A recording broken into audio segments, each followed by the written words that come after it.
जिससे वह उस सोर्स ऑफ लाइट का पता लगाती है। हम देख पाते हैं वो जो सोर्स ऑफ लाइट है वो काफी सारे मैजिक सर्कल से निकल रहा होता है और वहाँ पे बहुत सारे ब्लैक मेज भी होते हैं। हमें पता चलता है वो जो सोर्स ऑफ लाइट है वो 1 किलोमीटर 437 मीटर दूर से आ रही है। हम देखते हैं जमीन में से कुछ एनर्जी निकलती है और वे सब एनर्जी आसमान में जा रही होती है। एक सर्कल के अंदर जितने भी जमीन पे घर होते हैं वो सब टूट रहे होते हैं। फिर हम लोग लेडी मर्फी को देखते हैं जो कि प्रेयर कर रही होती है। उनके जस्ट सामने ही इटर्नल स्लम्बर कॉफिन होता है। वो प्रे कर रही होती है। उनका जो कॉन्सेंट्रेशन होता है वो प्रेयर में ही होता है। तभी एक बंदा आता है। वो कहता है लेडी मर्फी जो सीक्रेट इंस्ट्रूमेंट टावर है वो अलर्ट हो चुकी है और हमारी ओर आ रही है। हम लोग उन्हें इंटरसेप्ट कर रहे हैं लेकिन मेन बात ये है कि हमारे पास ज्यादा आदमी नहीं है। ज्यादा से ज्यादा हम लोग 10 मिनट ही उन्हें रोक सके हैं। उससे जल्दी ही हमें अपने प्लान को आगे बढ़ाना होगा। लेडी मर्फी हंसती है और कहती है मैंने अपने नोवा डेथ रे को कंप्लीट कर लिया है। अब उन्हें रोकने की कोई भी जरूरत नहीं है। जल्दी से टेलीपोर्ट रिचुअल को स्टार्ट करो। जितने भी ब्लैक मैज आसपास में होते हैं वो सब लेडी मर्फी की बात को सुनते हैं और कहते हैं ठीक है माय लेडी, और वो अपने मैजिक करना स्टार्ट कर देते हैं। लेडी मर्फी सोच रही होती है मैं काफी ज्यादा क्लोज हूँ नोवा डेथ रे से। यहाँ तक कि अगर वाइल्ड ही अपने प्राइम में भी होता तभी भी उसे इतनी चोट लगती कि वह कब तक पहुंच गया होता। मुझे इससे फर्क नहीं पड़ता है वो जो बुक स्टोर का ऑनर है वो कैसा है, लेकिन मुझे उसे एक चेतावनी देनी ही पड़ेगी। कोई भी मेरे काम में इंटरफेयर करेगा वो भी पूरे नोकिन शहर में तो उसका अंजाम क्या होने वाला है। ये सब चीज डोरिस देख रही होती है दूर से। वो सोचती है ये जो ब्लैक मैज है वो सही में पागल हो चुके हैं। ये एक डिस्ट्रक्टिव स्पेल है, फायर स्पेल नोवा डेथ रे। इस सही में कुछ अलग ही है। अगर इस स्पेल को शॉर्ट डिस्टेंस पे किया जाता तो पूरा का पूरा ये जो शहर है वो बर्बाद हो जाता। लेकिन देखा जाए जो इंसान ये कर रहा है वो इस बुक स्टोर को ही टारगेट किया जा रहा है और ऐसा लग रहा है ये जो बुक स्टोर का ऑनर है उसके लिए ये जो डिस्ट्रक्टिव स्पेल है वो एकदम नॉर्मल बात है। उसे इससे कोई फर्क नहीं पड़ता है। शायद वह इस इंसिडेंट को यूज करके मेरे कॉन्फिडेंस को देखना चाहता होगा। मैं इस टेस्ट को पक्का ही पास करूंगी। वो एक दरवाजे को खोलती है। वो सोच रही होती है अपने इरिस को दोबारा से खिलने के लिए मैं यह टेस्ट को पास करूंगी और वह उस बुक स्टोर के बाहर चली जाती है। फिर सीन शिफ्ट होता है और हमें लेडी मर्फी का बैक स्टोरी दिखाया जाता है। हम देखते हैं वह भी प्रेयर कर रही होती है। हमें बताया जाता है कि उन्होंने अपने दोनों हाथ जोड़ लिए और गॉड के सामने प्रेयर करना स्टार्ट कर दिया। उन्होंने अपने आप को ऑफर कर दिया गॉड को। उसके बाद वो प्रेयर करती रही। सभी लोग आते थे और चले जाते थे लेकिन प्रेयर करना उनके लिए अब ये रोज का काम बन चुका था। दिन पर दिन गुजरता गया, साल पर साल गुजरता गया, कुछ भी नहीं बदलने वाला था जब तक वो मर नहीं जाती। लेकिन एक दिन हम देखते हैं जो चर्च का प्रीस्ट होता है वो दीवार के पीछे होता है और काफी डेविल स्माइल दे रहा होता है। उस दिन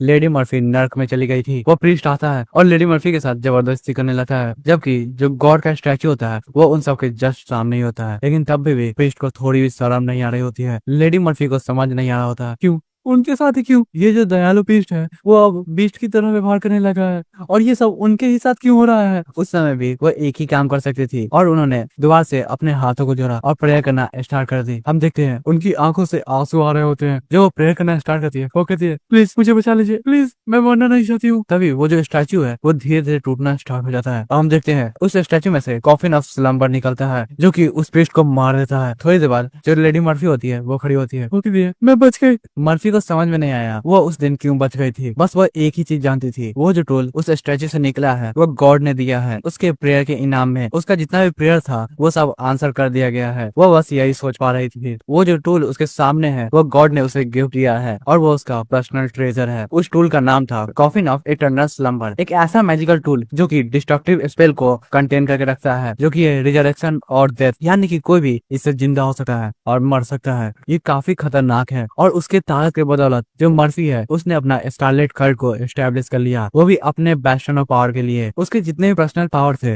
वो सब ब्रेक थ्रू कर गए डिस्ट्रक्टिव रैंक तक और वो बन गई एक डिस्ट्रक्टिव ब्लैक मेज। उसकी जो पर्सनालिटी थी वो धीरे धीरे करके शिफ्ट होने लगी। वो काफी ज्यादा एरोगेंट बनने लगी। कोई भी उसके रास्ते में आता था वो उसे मार देती थी। उसकी आंखों में उसे लगता था उसे गॉड ने चूज किया है और उसका हक है इन सभी नीच इंसान पे रूल करना, उसके अलावा कुछ भी नहीं। और इन इंसानों का मरना नेचुरल है और यही कारण था जिससे जो लेडी मर्फी है वो काफी गुस्सा हो गई जब वो जो बुक स्टोर का ऑनर है वो उनके रास्ते में आया। लेडी मर्फी अपने पावरफुल स्पेल का यूज करती है। वो सोच रही होती है मुझे फर्क नहीं पड़ता है सीक्रेट इंस्ट्रूमेंट टावर को पता चल जाए या नहीं, मैं उस बुक स्टोर ऑनर को एक मैसेज भेज कर रहूंगी और कोई भी मेरे प्लान के बीच में आएगा उस सब का यही अंजाम होने वाला है। ये जो डेथ नोवा रे है उससे मैं जो 80% ईथर है वो खत्म हो जाएगा, लेकिन ये कम से कम अच्छा रहेगा। उस बुक स्टोर ऑनर को एक सबक सिखाने के लिए उसे पता चल जाएगा कि मैं कोई ऐसी वैसी ब्लैक मैज नहीं हूँ, सिर्फ इन डिस्क्राइबेबल लेवल के ही बंदे इसे रोक सकते हैं, लेकिन मुझे पता है तुम उस रैंक पे हो ही नहीं। मैंने खुद अपनी आंखों से देखा है, पूरे नॉकिन में जितने भी बंदे हैं इनडिस्क्राइबेबल लेवल पे, उसमें तुम्हारा नाम नहीं है और अपना पावरफुल अटैक कर देती है। वो सोच रही होती है कि तुम पछताओगे मेरे आगे जाने के लिए और इसका प्राइस तुम्हें अब भुगतना पड़ेगा। नोवा डेथ रे फायर, इतना कहते ही वो जो अटैक होता है वो काफी सारे मैजिकल सर्कल से गुजरते हुए चला जाता है। आसमान में ऐसा लग रहा होता है जैसे कि एक तारा टूट गया हो। काफी ज्यादा तेज रोशनी निकल रही होती है, वो भी लाल कलर की। वो जो रोशनी है वो जमीन पे गिरती है, जिसे बहुत ज्यादा ही डिस्ट्रक्शन मचता है। धीरे धीरे करके वो जो रोशनी थी वो बुक स्टोर की ओर बढ़ रही होती है। जितने भी ब्लैक मैज आसपास में होते हैं वो कहते हैं वो तो यह है रियल ताकत एक हाई लेवल के ब्लैक मैज की, जैसा कि एक्सपेक्ट किया जाता है एक डिस्ट्रक्टिव रैंक से। लेडी मर्फी आप काफी ताकतवर है। उस अटैक के कारण हम लोग काफी डिस्ट्रक्शन को देख पाते हैं। उस जगह के आसपास में जितने भी घर होते हैं वो धीरे धीरे करके टूट रहे होते हैं और वो जो रे है वो धीरे धीरे करके उस बुक स्टोर की ओर बढ़ रही होती है। लेडी मर्फी मुस्कुरा रही होती है और सोचती है जल्दी वो जो जगह है वो एग्जिस्ट भी नहीं करेगी। हम देखते हैं वो रे ऑफ लाइट बहुत ज्यादा ही करीब पहुंच गई थी उस बुक स्टोर के। तभी उस बुक स्टोर का दरवाजा खुलता है और अंदर से डोरिस बाहर निकलती है। डोरिस इस नजारे को देखती है काफी गुस्से में और लेडी मर्फी डोरिस को देखती है। वो चौंकते हुए सोच रही होती है एक एल्फ यहाँ पे क्या कर रही है और एक एल्फ यहाँ पे है कैसे। नोकिन शहर में एक भी एल्फ नहीं होनी चाहिए, क्योंकि यहाँ पे जो मैजिकल फ्लक्चुएशन है वो काफी ज्यादा है। वो सब एल्फ सह नहीं सकते हैं। डोरिस अपने हाथों में एक स्टाफ को समन करती है जो की होता है स्टाफ ऑफ द सेज। उस स्टाफ के ऊपर एक फूल खिला होता है जो कि पूरी तरह से व्हाइट होता है। लेडी मर्फी उस फूल को देखती है, वो सोचती है एक प्योर व्हाइट यानी कि इरिस। इसका मतलब उतने में ही जो डोरिस होती है वो अपने स्टाफ को जमीन पे मारती है। वो जो स्टाफ जब जमीन पे लगता है तब आसपास की जगह टूटने लगती है। डोरिस कहती है ओ लेडी सिल्वर प्लीज मुझे ताकत दीजिए जीतने के लिए। फिर वह उस स्टाफ को कमांड देती है 11 सेज के अथॉरिटी के कारण मैं तुम्हें कमांड देती हूँ फॉरेस्ट स्ट्रीट इस जगह को प्रोटेक्ट करो। और भाई लोग इस पैनल को देखो, तुम्हें ऐसा नहीं लग रहा है यह कोई गेम का पैनल है? भाई मुझे तो यकीन भी हो गया था ये गेम का पैनल है। पता नहीं मैंने इस पैनल को कहीं ना कहीं देखा है। अगर पता है तो भाई लोग कमेंट सेक्शन में बता देना। और हाँ भाई यहाँ तक पहुंच चुके हो तो वीडियो को लाइक करके हाइप कर दो। भाई हाइप करोगे तो आपका कुछ नहीं जा रहा है, लेकिन भाई मेरा सपोर्ट हो जा रहा है, तो भाई हाइप कर देना। इससे मेरी वीडियो और भी ज्यादा अच्छी परफॉर्म करेगी और मैं जल्दी से जल्दी इसका अगला पार्ट ले आऊंगा, तो हाइप कर देना। डोरिस की कमांड को सुनकर जमीन में से काफी सारी ब्रांचेस निकलती है। वो ब्रांचेस काफी मोटी होती है और वे सब एक पेड़ का रूप ले लेती है। वो जो पेड़ था वो उस अटैक को रोकने की कोशिश करता है और उस अटैक को रोक भी लिया जाता है। जितने भी ब्लैक मैज इस नजारे को देख रहे होते हैं वो चौंकते हुए कहते हैं लेडी मर्फी का जो डिस्ट्रक्टिव रैंक का स्पेल है उसे ब्लॉक कर लिया गया है। इम्पॉसिबल, मुझे यकीन नहीं हो रहा है। लेडी मर्फी सोच रही होती है वो एल्फ वो एक स्ट्रॉन्ग डिस्ट्रक्टिव मेज है। हमें अब पता चलता है डोरिस एक ग्रेट सेज है जो कि आयरिस फैमिली से बिलोंग करती है। उसके बाद डोरिस अपने स्टाफ को दुआ से जमीन से निकालती है और वो दुआ से एन्चेंटमेंट करना स्टार्ट करती है। वो कहती है माय लेडी जो कि फ्रॉस्ट में कवर्ड है वो एक तीर को पकड़ के रखती है जो कि हंट करती है एक एंडलेस प्लेन में जो कि कभी भी खत्म नहीं होता है। माय लेडी प्लीज मुझे रोशनी की ताकत दीजिए और मेरा जो तीर है वो मेरे शिकार की ओर हो और उसके बदले में मैं आपको जीत दूंगी। और वो अपना काफी पावरफुल अटैक यूज करती है होली लाइट शूटिंग स्टार। मैं अपने एरो से अपने ओपोनेंट के वापस जाने वाले रास्ते को ब्लॉक कर दूंगी और वो अपने अटैक को कर देती है। हम देखते हैं वो जो अटैक होता है वो टेलीपोर्टेशन गेट की ओर जा रहा होता है। लेडी मर्फी काफी डर गई होती है। वो कहती है नहीं ये आ रहा है, इसका जो टारगेट है वो टेलीपोर्टेशन गेट है। टेलीपोर्टेशन गेट के आसपास जितने भी लोग होते हैं वो सब कुछ कर भी नहीं पाते हैं और वो अटैक वहाँ पे जाके लग जाता है जिससे काफी बड़ा धमाका वहाँ पे होता है। लेडी मर्फी चौंकते हुए पीछे मुड़ती है और हम देख पाते हैं ऊपर से किसी के हाथ किसी के पैर गिर रहे होते हैं। बहुत सारे ब्लैक मैज वहीं पे मर गए थे। लेडी मर्फी अब भी डर गई होती है। वो सोच रही होती है नहीं मैंने एक्सपेक्ट नहीं किया था वो हमारे गेट को टारगेट करेगी और हम लोग यहाँ से बच के भी नहीं जा सकते हैं। ऐसा लग रहा है हम लोग उसके शिकार बन चुके हैं। लेकिन वो जो एल्फ है और मैं सेम ही रैंक पे है और हमारी ताकत भी सेम है। मुझे अब इससे फर्क नहीं पड़ता है सीक्रेट इंस्ट्रूमेंट टावर या ट्रूथ सोसाइटी यहाँ पे पहुंच जाए, मैं इसे अब खत्म करके रहूंगी। यह कहते हुए वो अपने हाथों में मैजिकल पावर को इकट्ठा करना स्टार्ट कर देती है। वो गुस्से में कहती है मेरे पास अब कोई भी चॉइस नहीं बचा है, तुमने मुझे मजबूर कर दिया है। वो अपने इटर्नल कॉफिन को समन करती है। वो कहती है आ जाओ मेरे जितने भी साथी है वो सब आ जाओ। इस बात को सुनकर पता नहीं क्या होता है लेकिन आसपास में जितने भी उसके साथी होते हैं वो सब मैनिपुलेट होना स्टार्ट हो जाते हैं। वो कहने लगते हैं हाँ ये तो हमारे लिए ऑनर की बात है लेडी मर्फी आपका बहुत बहुत शुक्रिया। लेडी मर्फी कहती है अच्छी बात है। और ऐसा लग रहा होता है उन सब का जो सोल एनर्जी है वो सब उस इटर्नल स्लम्बर में जा रहा होता है और उस इटर्नल स्लम्बर में से एक मॉन्स्टर बाहर आता है जो कि उड़ भी सकता है। लेडी मर्फी उसके ऊपर खड़ी होती है। हमें पता चलता है ये जो मॉन्स्टर है उसका नाम है ड्रीम बीस्ट। बीस्ट संताक, ये मॉन्स्टर ड्रीम बीस्ट से आया हुआ है। लेडी मर्फी चौंकती है और कहती है ये जो कॉफिन ऑफ इटर्नल स्लम्बर है वो एक ड्रीम बीस्ट को भी रिवाइव कर सकता है जो कि मेरी मदद करेगा, मुझे यकीन नहीं हो रहा है। वो डोरिस से कहती है तो यह कैसा लगा, ये एक ग्रेट ड्रीम बीस्ट है और ये एक अच्छी प्रजाति से भी बिलोंग करता है। मैं अब तुम्हें मार दूंगी और उसके बाद तुम्हें यूज करूंगी ड्रीम वर्ल्ड में जाने के लिए और उसके बाद मैं उस बुक स्टोर ऑनर को भी मार दूंगी। ये अब तुम्हारे लिए अंत है। यह कहते हुए जो लेडी मर्फी होती है वो डोरिस की ओर बढ़ रही होती है। वो कहती है मर जाओ एल्फ। डोरिस वहीं पे खड़ी होती है, उसे थोड़ा भी डर नहीं लग रहा होता है। वो कहती है तुमने अपना सब काम कर दिया और गवारियत भी दिखाई दी और यही कारण है जिसके लिए तुम आज मरने वाली हो। लेडी मर्फी गुस्से में कहती है हाँ तुम क्या बड़बड़ा रही हो, क्या तुम ये देख नहीं सकती हो ये जो ड्रीम बीस्ट है वो कितना ज्यादा डरावना है। डोरिस कहती है अब बात करना बकवास ही होगा, तुम थोड़ी देर में ही समझ जाओगी मैं क्या कहने की कोशिश कर रही थी। और वो अपने एक स्पेल का यूज करती है जिसका नाम है ट्रांसिएंट फोरसाइट डिस्पेल। इस स्पेल का यूज करते ही हम देख पाते हैं उनके सामने एक पोर्टल खुल रहा होता है। डोरिस कहती है जो इरिस फैमिली है उसे प्रोटेक्ट किया गया है एक ओरिजिनल विच के द्वारा जो कि ड्रीम वर्ल्ड को रूल करती है। और तुम्हारी इतनी हिम्मत कैसे हुई कि तुम ड्रीम बीस्ट को यूज करोगी, वो भी हमारे अगेंस्ट। तुम्हें अपनी औकात में रहना चाहिए। लेडी मर्फी कहती है तुम कुछ ज्यादा ही ऊंची ऊंची बातें कर रही हो, ये जो ड्रीम बीस्ट है वो एकदम अच्छी प्रजाति से है, बस तुम इंतजार करो और देखो क्या होने वाला है। तभी डोरिस चुटकी बजाती है और कहती है कितनी मूर्खता की बात कर रही हो तुम, शायद तुम कुछ गलत समझ रही हो। ये जो ड्रीम बीस्ट है जिसे समन किया गया है ड्रीम वर्ल्ड के द्वारा। तभी हम देखते हैं लेडी मर्फी के सामने पोर्टल खुल रहा होता है और उसमें से एक काफी बड़ा हाथ निकल रहा होता है। लेडी मर्फी काफी डर गई होती है। वो कहती है ये क्या है। डोरिस लेडी मर्फी के एक्सप्रेशन को देखती है और हंसते हुए कहती है इस एक्सप्रेशन को देख के मुझे लग रहा है तुम्हें सही में कुछ भी नहीं पता था।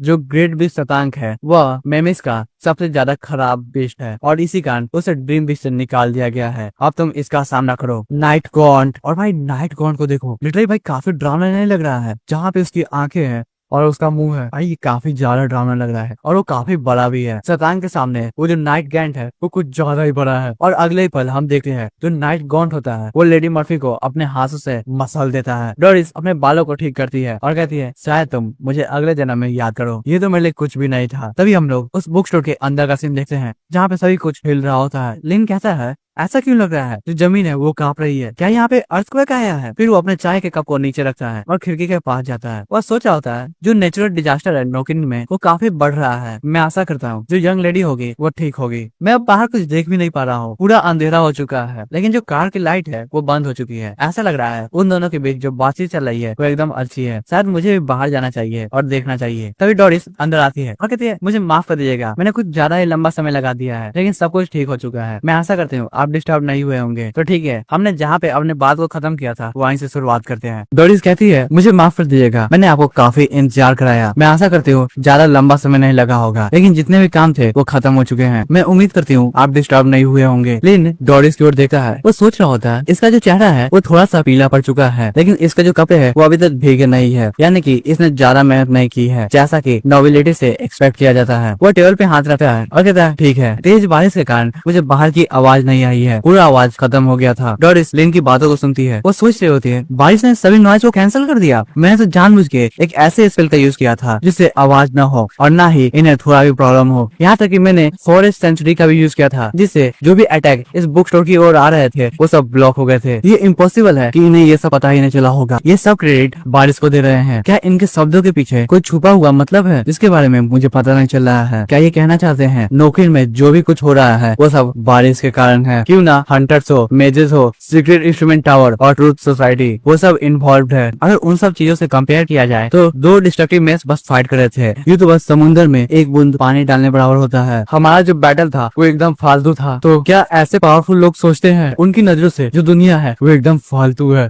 ये तो काफी ज्यादा इम्पॉसिबल है। मैं इमेजिन नहीं कर सकती हूँ कि जो बुक स्टोर का ऑनर है वो इन सब चीजों में इन्वॉल्व है, लेकिन उन्होंने जितने भी नियम थे उन सबको छोड़ दिए बस दो डिस्ट्रक्टिव ब्लैक मैच का फाइट को देखने के लिए। मुझे पता नहीं है आगे के जितने भी कॉन्सिक्वेंसेस होंगे वो कैसे होंगे। क्या उन कॉन्सिक्वेंसेस से मेरा फायदा होने वाला है या नुकसान? तभी डोरिस कहती है मैं काफी खुश हूँ कि आप डिस्टर्ब नहीं हुए हैं, और वो चेयर पे बैठ जाती है। वो आगे कहती है वे सब अब दोबारा से आपको परेशान नहीं करेंगे। लेकिन उसकी बातों को सुनता है और कहता है बढ़िया, तो आप बहुत बहुत शुक्रिया, तुमने मेरी मदद कर दी। जो मौसम है नोकिन का वो बहुत ज्यादा ही खराब होते जा रहा है। मुझे ये पता भी नहीं है ये कब ठीक होगा, लेकिन दूसरी तरफ देखो इस खराब मौसम में मेरे पास काफी सारे कस्टमर आ रहे हैं। मुझे गलत मत समझना, मैं ऐसे ऐसे लोगों में से नहीं हूँ जो कि दूसरे के दुख में खुश होते हैं। मुझे पहले जैसा माहौल भी अच्छा लगा है जिसमें कम कस्टमर आते हैं, और जब भी मैं बोर होता हूँ तब मैं कोई भी किताब निकाल के पढ़ना स्टार्ट कर देता हूँ। वो काफी बढ़िया होता है। मुझे लग रहा है ये जो मौसम है वो जल्दी खत्म होने वाला है, और ज्यादा जल्दी खत्म करने के लिए हम सबको एक साथ मिलकर काम करना चाहिए। ये जो सिचुएशन है वो पक्का ही बदल जाएगी, नहीं तो बेहतर हो जाएगी। डोरिस लिन को देखती है, वो सोच रही होती है जैसा कि मैंने सोचा था, नौकरी में जो भी कुछ हो रहा है वो सब इनके कंट्रोल में है। ये तो बस मजाक में कह रहे हैं कि उन्हें अपना पीसफुल लाइफ पसंद था जैसे कि वो पहले रहते थे, लेकिन सब कुछ बदल गया।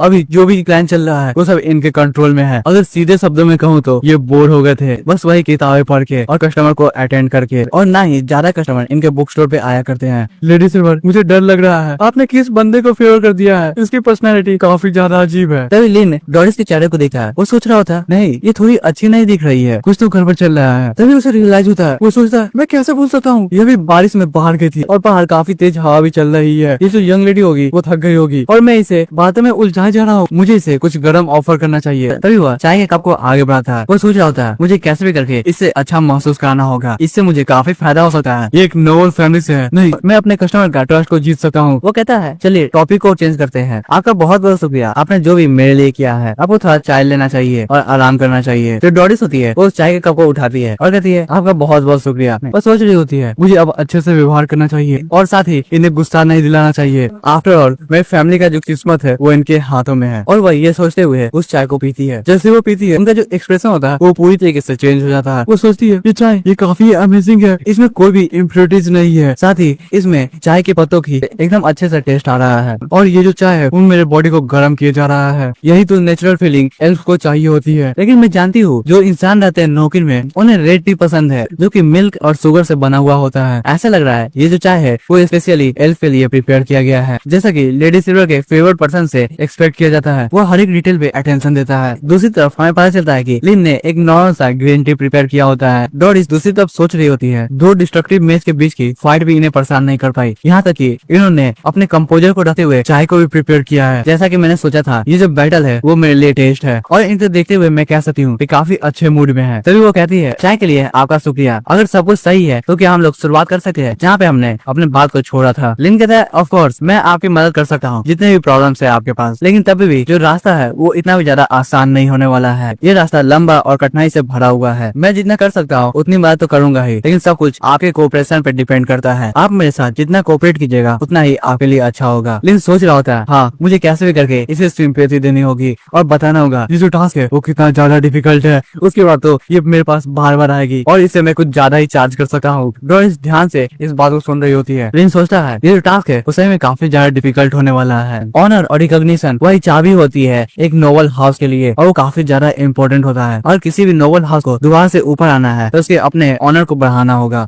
और जहाँ तक हमने एक दूसरे से बात की है ऐसा लग रहा है ये इरिस फैमिली से है जो कि काफी ज्यादा रिप्यूटेबल फैमिली है। पुराने जैसे कंडीशन में वापस लाने के लिए हमें अब कोई भी गलती नहीं करनी होगी। इनके जितने भी प्रश्न है उन्हें भी ठीक करना होगा। कोई भी लापरवाह नहीं हो सकता है, और किसी ने भी एक गलती की तो पूरा का पूरा परिवार बर्बाद हो जाएगा और हमारा जो टास्क है वो खत्म हो जाएगा। अगर ऐसी बात है तो सिर्फ एक ही बंदा है जिस पर मैं रिलाई कर सकता हूँ, वो है लेडी डोरिस। नसीब से मैंने एक किताब पढ़ रखी है, वो भी अपने पास्ट वर्ल्ड में। वह एक बुक को निकालता है, वो सोच रहा होता है हमारे कंट्री स्टडी में हेराल्डी एक सब्जेक्ट है जो कि नॉन एग्जिस्टेंट पे बेस है, और मेरे एक दोस्त ने मेरी मदद की थी हेराल्डिक सोसाइटी से परमिशन लेने में, और उसके बाद मैंने एक किताब लिखी। वो किताब मैंने रिचुअल्स एंड फोकलोर के साथ साथ लिखी थी। उस किताब का नाम है साइंस एंड सिंबल्स। ये किताब रिजल्ट है मेरे रिसर्च का। डोरिस उस किताब को देखती है। लिन कहता है इस किताब को एकदम ध्यान से पढ़ना और इसमें जो भी लिखा हुआ है उसे यूज करना अपने फ्यूचर को बढ़ाने के लिए। ये इतना भी ज्यादा इजी टास्क नहीं होने वाला है। अगर तुम्हें अपने परिवार की ग्लोरी को दोबारा से अच्छा करना है और पहले की तरह करना है तो तुम्हें मेहनत करनी होगी। डोरिस डरते हुए उस किताब की ओर हाथ बढ़ाती है। वो जैसे ही उस किताब के सिंबल की ओर देखती है वैसे ही उसके सामने एक अलग ही पोर्टल खुल जाता है, या कहो तो डायमेंशन खुल जाता है, और डोरिस उसी डायमेंशन में गिर जाती है। वो कहती है क्या मैं कहाँ पे हूँ? धीरे धीरे करके वो नीचे जा रही होती है और हम देखते हैं नीचे काफी सारे ड्रीम बीस्ट है। डोरिस डरते हुए सोच रही होती है यहाँ पे ड्रीम वर्ल्ड फ्रैक्चर क्यों है, और ये जो ड्रीम बीस्ट है उनका लेवल काफी ज्यादा है, मैं भी इन्हें समन नहीं कर सकती हूँ, क्या मैं मरने वाली हूँ? तभी वो किसी चीज को रियलाइज करती है। वो कहती है ये सब किसी एनर्जी से बंधे हुए हैं, क्या ये हो सकता है? और वो पीछे मुड़ती है। हम देख पाते हैं ड्रीम बीस्ट है वो सब एक अलग ही वर्ल्ड में है और उन्हें रोका जा रहा है कुछ एनर्जी के द्वारा। तभी जो डोरिस होती है उसकी आंखें नॉर्मल वर्ल्ड में खुलती है। वो उस किताब को पकड़ी होती है और सोच रही होती है मैंने अभी अभी क्या देखा? ये किताब मैंने इसके बस सिंबल को देखा था और मुझे अलग अलग चीज पता चल गया। Ceiling, resistance, dream world, protection, retreat. Spirit ये जो सिंबल है उसे स्पेशली ड्रीम वर्ल्ड बीस्ट के लिए बनाया गया है। और साथ ही ये किताब इसने मुझे प्री मोनिटेशन स्टेट में पहुंचा दिया, जो कि एक लॉजिक के खिलाफ है। लिन कहता है ये किताब तुम्हारी काफी ज्यादा मदद करेगा। इस दौर से तुम गुजर रही हो उसमें ये बहुत ज्यादा ही हेल्पफुल होने वाला है। तुम्हें इस किताब को अच्छे से पढ़ना चाहिए। इसमें जो भी प्रोसेस लिखे हुए हैं उसे रियल लाइफ में इम्प्लीमेंट करना चाहिए। इम्पोर्टेंट इन्फॉर्मेशन है, तुम्हें उसे याद रखना है। हालांकि अभी मैं तुम्हें एक लंबा लेसन नहीं देने वाला हूँ, नहीं तो तुम्हारे लिए काफी ज्यादा प्रॉब्लमेटिक हो सकता है। लिन सोचता है ये जो किताब मैंने लिखा है एक पॉपुलर साइंस किताब है, जो कि शुरुआत करने के लिए काफी बढ़िया होगा। इससे पहले साइंस की शुरुआत करना चाहिए। जब ये अगली बार आएगी तब अच्छे अच्छे क्वेश्चन मुझसे पूछेगी। डोरिस पीछे मुड़ती है, वो कहती है मैं समझ सकती हूँ, मैं इस किताब को एकदम अच्छे से पढ़ूंगी। जितने भी इन्फॉर्मेशन होंगे इम्पोर्टेंट मैं उन्हें याद भी कर लूंगी और रियल लाइफ में इम्प्लीमेंट करूंगी। वो सोच रही होती है अगर नॉर्मली देखा जाए तो बहुत लंबा समय लग जाता है और काफी सारी तैयारियां लगती है प्री मोनिटेशन स्टेट में जाने के लिए। और मुझे 100 सालों से जाना लग गया था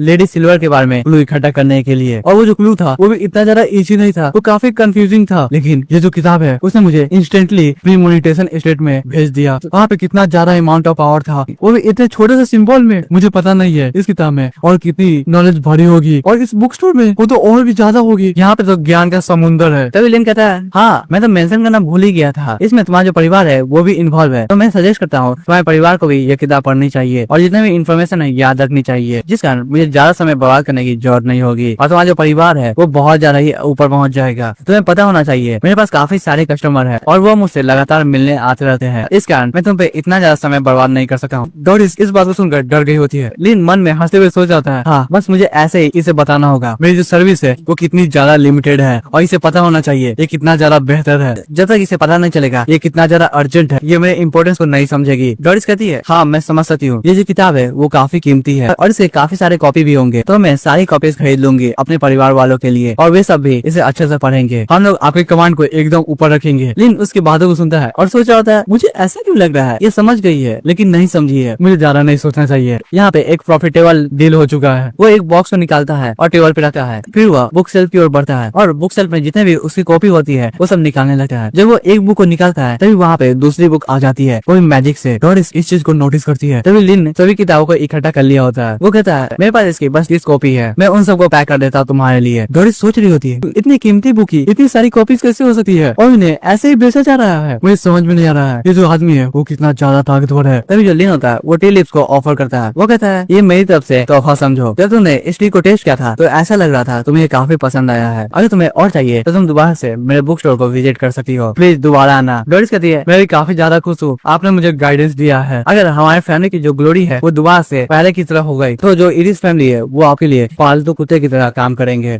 फिर सीन शिफ्ट होता है और हम लोग एक बंदे को देखते हैं जो कि दूर से उसी डिस्ट्रक्शन को देख रहा होता है। हम देख पाते हैं वो जोसेफ होता है। वो गुस्से में कहता है उन्होंने यहाँ पे काफी सारा डिस्ट्रक्शन मचा दिया है, वो सब पागल थे क्या। तभी साइड से एक लड़की बोलती है चीफ मिस्टर एंड्रयू जो कि ट्रूथ सोसाइटी से है, उन्होंने कहा है वे सब यहाँ पे मैजिकल फॉरेंसिक करेंगे और हमें यहाँ से दूर रहना चाहिए, नहीं तो जितने भी मैजिकल ट्रेसेस है वो सब गायब हो जाएंगे। जोसेफ उसकी बातों को सुनता है और गुस्से में कहता है फॉरेंसिक माय फुट, ये सब कुछ भी नहीं होने वाला है। जोसेफ की बातों सुनकर वो लड़की डर जाती है। जोसेफ आई कहता है उन सब ने डिस्ट्रक्टिव ब्लैक मैजिक को जो चाहे वो करने दिया है और यहाँ पे वे सब ज्ञान की बात कर रहे हैं कि फॉरेंसिक करेंगे, ये करेंगे, वो करेंगे। क्या उनका जो मैजिकल सर्वेलेंस नेटवर्क है वो काफी अच्छा नहीं है जिसपे वे सब घमंड दिखाते थे? क्या हुआ उसका? ये सबसे बड़ा जोक है, मैंने ऐसा जोक कभी भी नहीं सुना है। उनके जस्ट नीचे ही बहुत सारे मैजिकल वर्कर्स होते हैं जो कि फॉरेंसिक कर रहे होते हैं। वो सब जोसेफ की बातों को सुन रहे होते हैं और काफी गुस्से में होते हैं। उनमें से एक बंदा गुस्से में कहता है मदर मैं कसम खाता हूँ अगर मैं इसे मार पाता तो मैं इसी पत्थर का यूज करता इसके सर को फोड़ने के लिए। उसके बगल में ही उसका साथी होता है। वो अगर भूल जाओ ये जो पत्थर है वो ब्लास्ट होके यहाँ पे आया है और वो जिससे ब्लास्ट हुआ था वो था एक डिस्ट्रक्टिव रैंक का स्पेल, और जिस बंदे को मारने की तुम बात कर रहे हो वो एक फॉर्मर रेडिएंट नाइट है जिसका गुस्सा एकदम 7वें आसमान पे होता है। ये पत्थर उसका कुछ भी नहीं बिगाड़ पाएगा। तभी वे सब नोटिस करते हैं कि जोसेफ उनके पीछे ही है और वे सब काफी डर जाते हैं। जोसेफ कहता है ठीक है हम लोग इन मूर्खों के साथ कोऑपरेट करने के लिए तैयार है, क्या और भी कोई इन्फॉर्मेशन है जो कि इंटेलिजेंस हमें देना चाहती है? वो लड़की रिपोर्ट को देखने लगती है और कहती है हाँ उन्होंने पता लगा लिया है कि ब्लैक मैच का टारगेट कौन था। उनका टारगेट वो बुक स्टोर है, क्या हमें वहाँ पे इन्वेस्टिगेट करने के लिए जाना चाहिए? उस बुक स्टोर के नाम को सुनकर जो जोसेफ होता है वो पीछे मुड़ता है वो गुस्से में और कहता है नहीं। वो लड़की समझाती है सर लेकिन जो ट्रूथ सोसाइटी है वो पहले ही वहाँ पे जा चुकी है। जोसेफ काफी गुस्सा होता है। वो कहता है उन्हें जल्दी से बुला लो नहीं तो पछताना पड़ेगा। फिर सीन शिफ्ट होता है और हम लोग एक बंदे को देखते हैं जो कि अपने हाथ को जमीन पे डाल रहा है और कहता है फॉरेंसिक मैजिकल फॉरेंसिक जल्दी से माइनर ट्रेसेस को लोकेट करो। इतना कहते ही उसके हाथ में से काफी सारी एनर्जी निकलती है जो कि मैजिकल ट्रेस को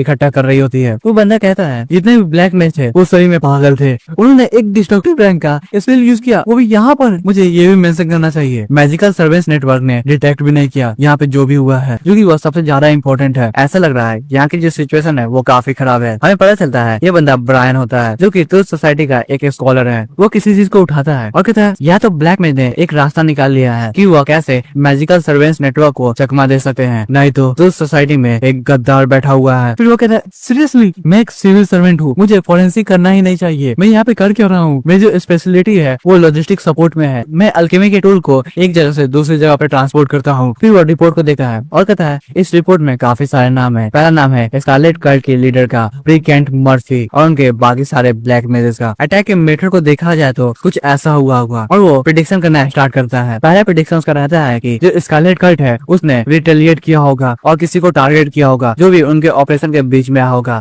पहले पॉसिबिलिटी के हिसाब से सीक्रेट इंस्ट्रूमेंट टावर में तो ट्रुथ सोसाइटी पे हमला किया गया होगा, क्योंकि स्कारलेट कल्ट की दुश्मन वही सब है। अगर हम लोग ट्रुथ सोसाइटी और सीक्रेट इंस्ट्रूमेंट टावर के इन्वेस्टिगेशन को एक साथ मिला दे तभी भी हम लोग spawn of the magic mirror के लोकेशन को नहीं ढूंढ पा रहे हैं, क्योंकि वे सब काफी ज्यादा सतर्क है। जैसे उन्हें पता चलता है हम लोग वहाँ पे पहुंच रहे हैं तो वे सब टेलीपोर्टेशन का यूज करके दूसरी जगह पे चले जाते हैं। क्यों ना हम लोग उन्हें पकड़ भी ले तभी भी वे वहीं पे सुसाइड कर लेते हैं। और दूसरा रीजन है प्रीकेंट मर्फी, जो कि बहुत सारी जॉम्बीज बना रही थी, वो भी उसकी कॉफिन ऑफ इटर्नल स्लम्बर से। वो जो जॉम्बी है वो कठपुतली है काफी नंबर्स में, हालांकि वे सब कमजोर है लेकिन काफी परेशानी खड़ा कर सकते हैं। और उनका जो रिटेलिएशन करने का टारगेट है वो है स्पाइडर। स्पाइडर एक ऐसी ऑर्गेनाइजेशन है जो कि रियान के इंटेल नेटवर्क को भी इंटरसेप्ट कर दी थी, यानी कि रोक दी थी, वो भी एक नई लीडर के लीडरशिप में जिसका नाम है जी जीसू। ऐसा लग रहा है प्रीकेंट मर्फी के लिए व्हाइट वुल्फ सब थ्रेट था और जो लास्ट बैटल था वो यही हुआ था जिसे लीड किया गया था लीडर मर्फी के द्वारा। लेकिन सबसे ज्यादा अनएक्सपेक्टेड चीज ये है कि इस ऑपरेशन को बॉटम के लोग लीड नहीं कर रहे थे, खुद लीडर ही यहाँ पे आई थी और जो सुप्रीम लीडर प्रीकेंट मर्फी है वो मारी गई है इस बैटल में। और सब कुछ क्लियर है, जो टारगेट था वो था 23rd स्टेट का बुक स्टोर, लेकिन जो स्कारलेट कल्ट है वो सीक्रेट इंस्ट्रूमेंट टावर को और हंटर्स को टारगेट करनी चाहिए थी। क्यों उसने बुक स्टोर को टारगेट क्यों किया और इस बुक स्टोर में है कौन? यह कहते हुए वो जो बंदा होता है वो उस बुक स्टोर की ओर देख रहा होता है। हम देख पाते हैं वो जो बुक स्टोर होता है वो एकदम खाली होता है, तभी हम उस बंदे के रिएक्शन को देख पाते हैं। ऐसा लग रहा होता है उसने किसी न किसी चीज को नोटिस किया है। वो कहता है मैं इस बुक स्टोर में जाने वाला हूँ, तो उसके पीछे जो बंदा काम कर रहा होता है वो कहता है क्या रुको ब्रायन, तुम्हें वहाँ पे नहीं जाना चाहिए। लेकिन ब्रायन उसकी बातों को नहीं सुनता है, वो धीरे धीरे करके आगे बढ़ रहा होता है। वो सोचता है ये काफी अजीब है, ये जो बुक स्टोर है वो मुझे नॉर्मल दिख रही है लेकिन इसमें से कोई ना कोई पावर बाहर निकल रही है। ऐसा लग रहा है इसमें खतरनाक पावर है जो कि लोगों को काफी ज्यादा क्यूरियस किया जा रहा है। इस बुक स्टोर के अंदर है क्या? तभी वो उस बुक स्टोर के दरवाजा को खोलने के लिए अपने हाथ को आगे बढ़ाता है, लेकिन तभी ही उसके कंधे पे जोसेफ का हाथ आता है। जोसेफ कहता है रुक जाओ, तुम कर क्या रहे हो? ब्रायन कहता है मिस्टर जोसेफ ये कितना अजीब सवाल है, आपको ये सवाल मुझसे नहीं पूछना चाहिए, मैं तो बस यहाँ पे इन्वेस्टिगेट कर रहा हूँ। और ऐसा लग रहा है ये जो बुक स्टोर है वो काफी ज्यादा मेरे के निगाह में है। मेरा जो जॉब है वो है फिगर आउट करना यहाँ पे हुआ क्या है और मैं अपने काम को कर रहा हूँ। आपको बीच में दखल अंदाजी करने की कोई भी जरूरत नहीं है। मैं आपको बता दूं इस बुक स्टोर का जो ऑनर है उसमें मुझे शक है और मैं उससे सवाल करने जा रहा हूँ। मुझे कैसे भी करके ट्रुथ सोसाइटी को सच बताना ही होगा यहाँ पे हुआ क्या है। जो सब उसे देखता है और कहता है अपने दिमाग की भलाई के लिए वहाँ मत जाना। वो बंदा इस बात को सुनता है और कहता है क्या दिमाग की भलाई? तुम एक ट्रुथ सोसाइटी के स्कॉलर पे दाव कर रहे हो? तुम्हें पता है जो ज्ञान है वही मेरे दिमाग को शांत करके रखता है और तुम बोल रहे हो दिमाग की भलाई के लिए, वो भी एक स्कॉलर को। मैं आपका डिसरिस्पेक्ट नहीं करना चाहता हूँ लेकिन ये साफ तौर पे मेरे कैरेक्टर के लिए इंसल्ट है, मैं ये नहीं सहूंगा। क्यों ना आप एक डिस्ट्रक्टिव नाइट हो और एक रिस्पेक्टेड सीनियर भी, आप मेरे कैरेक्टर के बारे में मजाक नहीं उड़ा सकते हो। जो सब पता है वो अपने सर पे हाथ रखता है और काफी इरिटेट हो गया होता है। वो सोचता है एक जिद्दी स्कॉलर से बात करना कितना ज्यादा मुसीबत होता है, वो अपने आप को बहुत ज्यादा ही महान समझते हैं। ऐसा लगता है उन्होंने कुछ बड़ा कर लिया है। जब भी ऊपर से डिसीजन आता है तब मैं कुछ भी नहीं कर सकता हूँ, मुझे इसे कैसे भी करके कन्विंस करना होगा। ऐसा लग रहा है मैं पत्थर पे सर मार रहा हूँ। क्या मुझे एक पंच मारना चाहिए जिससे ये बेहोश हो जाएगा? नहीं, क्योंकि जो सीक्रेट इंस्ट्रूमेंट टावर है उसे अल्केमी टूल्स की जरूरत पड़ती है तो सोसाइटी से। ये सब काम मेरा तो नहीं है, मैं क्लॉड को कर दूंगा ये सब काम करने के लिए। तभी हम देखते हैं जो क्लॉड होता है वो छींकता है, फिर जो सब बताना स्टार्ट करता है। ये जो बुक स्टोर है उसे क्लासिफाई किया गया है क्लास आई में। ब्रायन इस बात को सुनकर चौंक गया होता है। वो कहता है क्लास आई, वो भी नॉकिंग सर में। जो सब बताता है कुछ दिन पहले ही जो सीक्रेट इंस्ट्रूमेंट टावर है उसने इस जगह को क्लास आई में क्लासिफाई किया है। ऐसा लग रहा है तो सोसाइटी ने इसे अपडेट नहीं किया है, डाटाबेस अपडेट होने में शायद टाइम लगता है। ये जो बुक स्टोर का ऑनर है वो हमारी मदद कर रहा है, इस टाइम मूर्ख मत बनो। अगर तुम उनसे सवाल जवाब करने जाओगे तो मुझे लगता है वो इतना भी ज्यादा इंटरेस्टेड नहीं होंगे और कहीं तुम जिंदा वापस भी ना आ पाओ। ब्रायन जो सब की बात को सुनकर डर रहा होता है। वो सोचता है ट्रूथ सोसाइटी सब कुछ जानती है, जो भी नोकिसान में होता है, तो क्यों उन्हें अब तक पता क्यों नहीं चल पाया कि नोकिसान शहर में एक लास्ट आई का एंटिटी भी है। हमारा जो मैजिकल सर्वेंस नेटवर्क है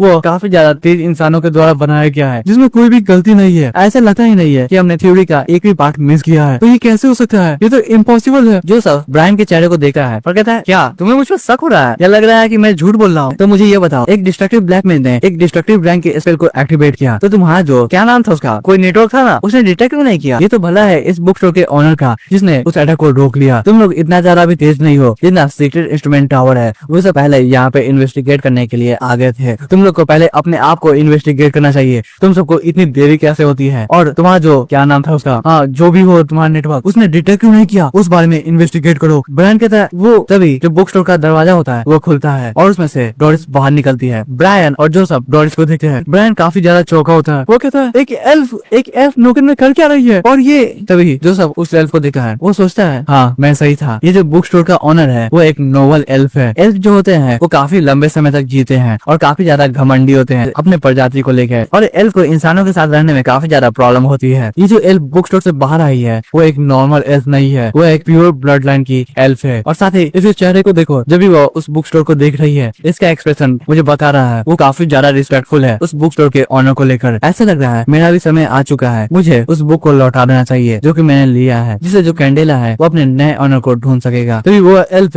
दोनों इंसानों को देखी है और कहती है इंसान। एल्फ की बात को सुनकर ब्रायन डर गया होता है। तभी जो डोरिस होती है वो अपने हाथ में स्टाफ को समन करती है और कहती है तुम लोग मेरे मास्टर के दरवाजे के सामने कर क्या रहे हो? ब्रायन उसकी बातों को सुनता है तो सोच रहा होता है मास्टर अगर मैं गलती नहीं कर रहा हूँ तो जो एल्फ होती है वो 4 प्राइमोर्डियल विचेस को ही मास्टर कहती है। क्या ये हो सकता है इस बुक स्टोर का जो ऑनर हो वो नहीं, ये कैसे हो सकता है? ऐसा हो ही नहीं सकता है। ये जो बुक स्टोर है वो रोड के किनारे है और ऐसा होने के लिए उस ऑनर के पास ड्रीम वर्ल्ड होना चाहिए, है ना? तभी डोरिस कहना स्टार्ट करती है मेरे मास्टर ने एक आदमी को फेवर किया है जो कि मेरे मास्टर के विल को रिप्रेजेंट करता है। जो ट्रुथ सोसाइटी है वो बार बार मेरे मास्टर को परेशान की जा रही है। क्या ये इस कारण है क्योंकि मेरे मास्टर काफी दयालु है और तुम सब ऐसा व्यवहार कर रहे हो? मेरे मास्टर को तुम सब नीचे देख रहे हो या तुम लोग के दिमाग के अंदर काफी क्यूरियोसिटी है? यह कहते हुए हम देख पाते हैं डोरिस के बॉडी में से काफी डरावनी एनर्जी निकल रही होती है। वो आगे कहती है क्या यही कारण है कि तुम लोग मेरे मास्टर को नीची नजर से देखते हो? ब्रायन एकदम डर गया होता है, उसकी आंखों से आंसू आ रहा होता है। वो सोचता है मैं सोच क्या रहा था, मैंने जोसेफ के बात को इग्नोर कर दिया और क्लास आई के एरिया में एंटर कर गया हूँ। जो सीक्रेट इंस्ट्रूमेंट टावर है इसके बारे में बताया नहीं और अब मैं एक डिस्ट्रक्टिव 11 प्रॉफिट के सामने खड़ा हूँ। मैं कसम खाता हूँ मैंने ऐसा सोचा भी नहीं था। मुझे करना क्या चाहिए? तभी जो जोसेफ होता है वो कहता है माय 11 लेडी प्लीज उसे माफ कर दीजिए, वो ऐसा कुछ भी नहीं करना चाहता था, ये तो बस अपनी ड्यूटी को कर रहा है, इसे बस पता लगाना है कि यहाँ पे हुआ क्या है और उसके बाद रिपोर्ट करना है, बस इतना ही। आपके जो मास्टर है वो काफी ज्यादा अच्छे हैं, मैं श्योर हूँ आपके जो मास्टर होंगे उन्हें इतना गुस्सा नहीं आएगा। तभी डोरिस कहती है तुम्हें खुश होना चाहिए, मैं तुम्हें बताती हूँ यहाँ पे क्या हुआ था। और बहुत ज्यादा सिंपल शब्दों में कुछ ब्लैक मैजिक अचानक से यहाँ पे आ गए थे और बिना कोई कारण देखे हुए उन्होंने अटैक करना स्टार्ट कर दिया। उन्होंने एक डिस्ट्रक्टिव रैंक का स्पेल यूज किया था, वो भी इस बुक स्टोर पे और उसके आसपास के इलाके पे। उस अटैक का नाम था नोवा डेथ रे। मैंने उन सबको रोका और खत्म कर दिया, बस इतना ही। जोसेफ सोच रहा होता है ओ तो अब सब कुछ सेंस बना रहा है। जो spawn of the magic mirror है वो अपने फाइनल स्टेज पे है और वो कुछ ही दिनों में टूट जाएगा। तो जो स्कारलेट कल्ट है वो अपना फाइनल सेलिब्रेशन करने के लिए ये अटैक किया था। इस बुक स्टोर के ऑनर ने किया उसने पक्का है कोई बड़ा काम किया होगा, इसी कारण जो स्कारलेट कल्ट है उसने इसे टारगेट किया है और अब उसने अपने साथी को बुला लिया है स्कारलेट कल्ट का सामना करने के लिए। ये तो बढ़िया बात है कि जो बुक स्टोर का ऑनर है उसने हमारी साइड रहना चुना है। तभी जोसेफ कहता है आपको क्या लगता है ये सब किसने किया होगा? डोरिस जवाब देती है मुझे कैसे पता होगा, मैंने उनसे थोड़ी ना पूछा था कि आपका नाम क्या है। मैं आयरिस फैमिली को रिप्रेजेंट करती हूँ और ज्यादा लंबा समय नहीं हुआ जब से मैं नॉकिन में आई हूँ। जब से मैं यहाँ पे आई हूँ तब से मैं काफी सारे इंसिडेंट्स का सामना की हूँ। क्या मैंने यहाँ पे सही नहीं किया? जो भी मेरे मास्टर पे अटैक करेगा मैं उसे नहीं छोड़ूंगी। साथ ही मैंने तो तुम लोगों की मदद की थी तो तुम्हें तो थोड़ा रिस्पेक्ट शो करना चाहिए मुझे और मेरे मास्टर को। क्या जो नॉकिन शहर वाले हैं वो गेस्ट को ऐसे ही ट्रीट करते हैं? जोसेफ कहता है मैं मानता हूँ हम लोग अच्छे से किसी भी काम को हैंडल नहीं कर रहे हैं। इनफैक्ट जो बुक स्टोर का ऑनर है उसके लिए मेरी काफी रिस्पेक्ट है। उन्होंने एक बार मुझे बुक दिया था और उस बुक ने मेरे एक ऐसे प्रॉब्लम को सॉल्व कर दिया जो कि वर्षों से चला आ रहा है। अगर आज ये इंसिडेंट नहीं हुआ होता तो मैं खुद ही उनसे मिलने गया होता। तभी बीच में ब्रायन आता है और कहता है बहुत बढ़िया, अब मुझे सब कुछ पता चल गया है तो मैं अब वापस लौट के इसे रिपोर्ट करता हूँ। जो ट्रुथ सोसाइटी है वो आपका बहुत शुक्रिया अदा होगी। तभी उसका फोन रिंग करता है। जो ब्रायन था वो उस फोन को उठाता है और काफी ज्यादा चौंक जाता है। वो कहता है वाइस प्रेसिडेंट।